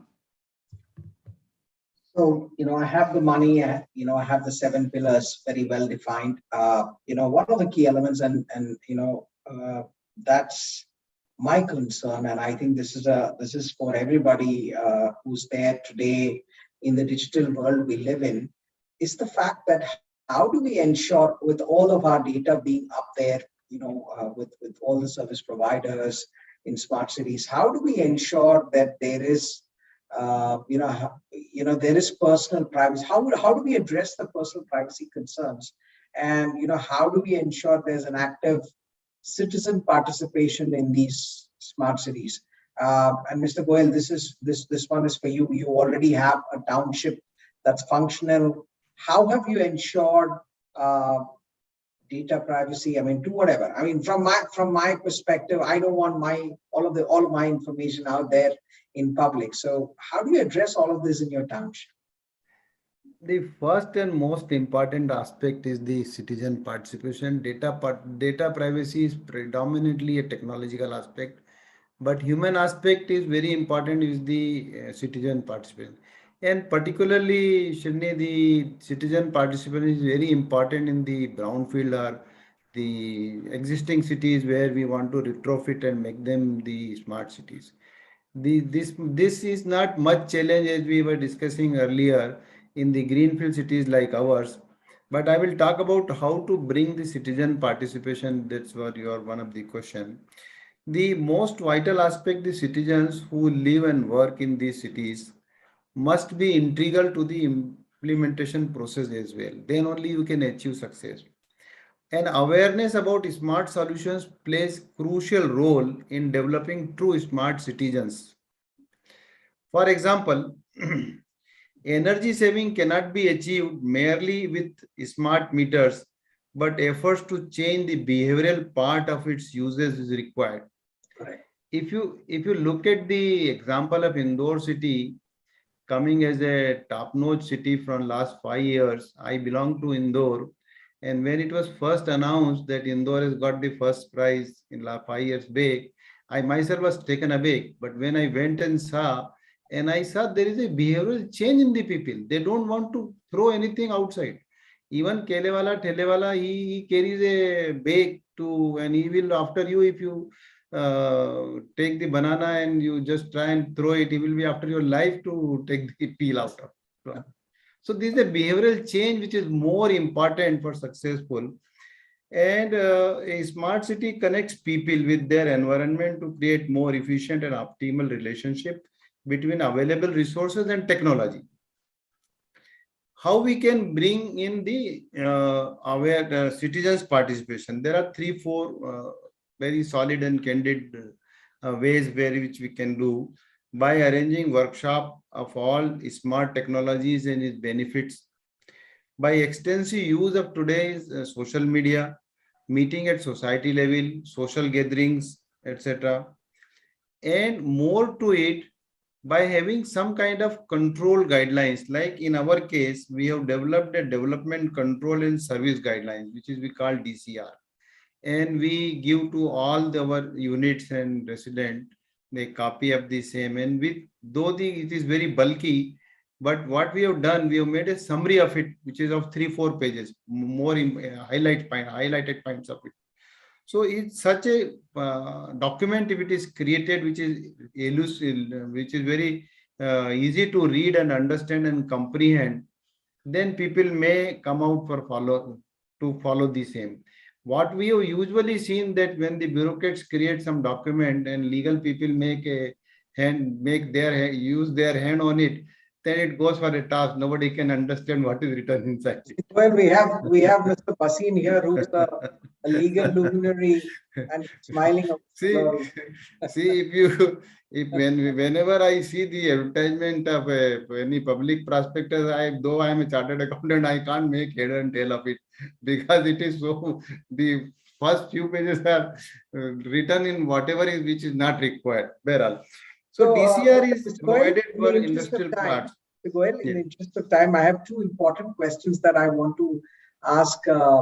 Ashish, both the Ashish and Rajesh. So, from a smart city lighting perspective, what is the next frontier for us, Ashish Samuel, from a lighting perspective? What is the next frontier for us from a lighting standpoint? So, if you can quickly tell me in a couple of minutes, because I know Shaili is looking at me already.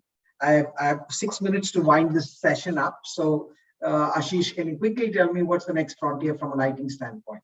Sure. So the next step in lighting is, especially when we talk about India and the projects being implemented in India, is implementation of, so by deploying a smart street lighting solution, already a bulk of investment has been done by the authorities. Now the next and a very small step is, deploying sensors to, help the cities further. that is something which is majorly lacking with projects in India. People are investing, corporations are investing, but they are utilizing the bare minimum. Whereas, there is no end. The sky is the limit where we can, integrate various sensors. We can, capture a lot of information, gather that information, and that can help utilities and corporations in a very big way. I would just like to sum it up with that. Okay. Abhishek, smart cities also means smart FM. And I'm once again saying I love the public toilet stuff that you guys are doing. But anyway, so smart cities are all about, it's also about smart FM. So how do we ensure the FM aspect comes into the smart cities from a design phase perspective itself? So I'll keep it simple. And on a lighter note, Saurabh has got all the money in. Mr. Goel has got the 7 pillars right. So it's facility management in case they get involved in the design element or the design phase itself. It'll help them save the money. It'll help get the proper licensing with the OEM vendors, get the complex systems right, understand the nuances of putting and deploying the systems on the ground, and then managing and sustainably building it right. In turn, keeping the society clean, happier, and more sustainable. So that's what it is. All of us, earn our dollars or rupees based on products we sell, services we provide. But Saurabh is the only guy who can afford to charge us by the hour, and all of us will keep, having to pay for it. But Saurabh, in lighter vein, you've been, we've all kind of understand what the legal aspect of your business is all about. I mean, from a smart city perspective. In the interest of time, Shaili, I think I have 3 more minutes. Can I continue for one more question, or? Yes, please. Yes, Mr. Now, please continue. I do have a very interesting question for Rajesh, considering the fact that the relevance of geospatial technologies. What are the things that we can look forward to in the future, Rajesh? You're on mute, Rajesh. Thank you. Well, as you know, location information is an integral part of every business process, every workflow in the city. Be it solid waste management, urban mobility, safety, security, utilities, you name it, and of course, command control center. So GIS enablement of all the process in necessity, and the way we normally start with the cities is helping them in setting up an enterprise GIS platform, which is hosted on web or cloud. And this becomes the single source of truth for all geospatial data and services which other departments can consume. So you host content, you host open APIs, you host services, and various business processes like, say, solid waste management, things like location aware bins, GPS-based tracking of pickup vans, location of landfills and all, is all done on that enterprise platform. Likewise, water utilities make use of it to locate of the network and identify where the pilferage, the leakage is occurring, if there's any drop in water pressure. Command control center success information from the live feed that are coming in, etc. Urban mobility, building intelligent transport systems and all. And of course, digital twin. Talked about the future. I think digital twins are here, as Ashish Kare also agreed. However, digital twins are moving beyond just planning and modeling. Today, we are seeing what I would call a 5D digital twin. Not just the 3D, but also budgets and time. So you make a plan, you create a model digitally, you geo-reference it using GIS. And then as the construction starts, you can monitor the progress, both in terms of time and also in terms of cost. And to me, that's really the future, which will make the whole process and truly give you a bang for the buck. In interest of time, I'll stop right here, but there are a number of other things which are there. Okay. Again, we've learned about 7 pillars. We've learned about how to get the money, what is crucial for the success. We talked about ICT. We talked about the frontiers of the new light technology. Abhishek talked to us about the facility management aspects. Net, I personally had a lot of takeaways from this session, and I think I thank Mr. Goyal, both the Ashish's, Mr. Mathur, Abhishek, and Saurabh. Thank you very much for this interesting session. I found it extremely interesting. In fact, I can go on and on. I have a bunch of another 20 odd questions that I can actually pose to you. But having said that, thank you all for making time and making this happen. And thank you for setting this up. And over to you, Shaili. Thank you, Mr. Rao, for moderating the session so well. Thank you, speakers. Thank you so much for the enlightening and thought-provoking session. This has been an enriching experience. The ideas and deliberations arising out of this conference would go a long way in addressing the regulatory challenges and reflecting on the way forward. With these words, once again, I thank you all our winners, participants, and delegates. We have come to an end of today's conference. Thank you for joining us. Thank you, Shaili. Thank you, everybody.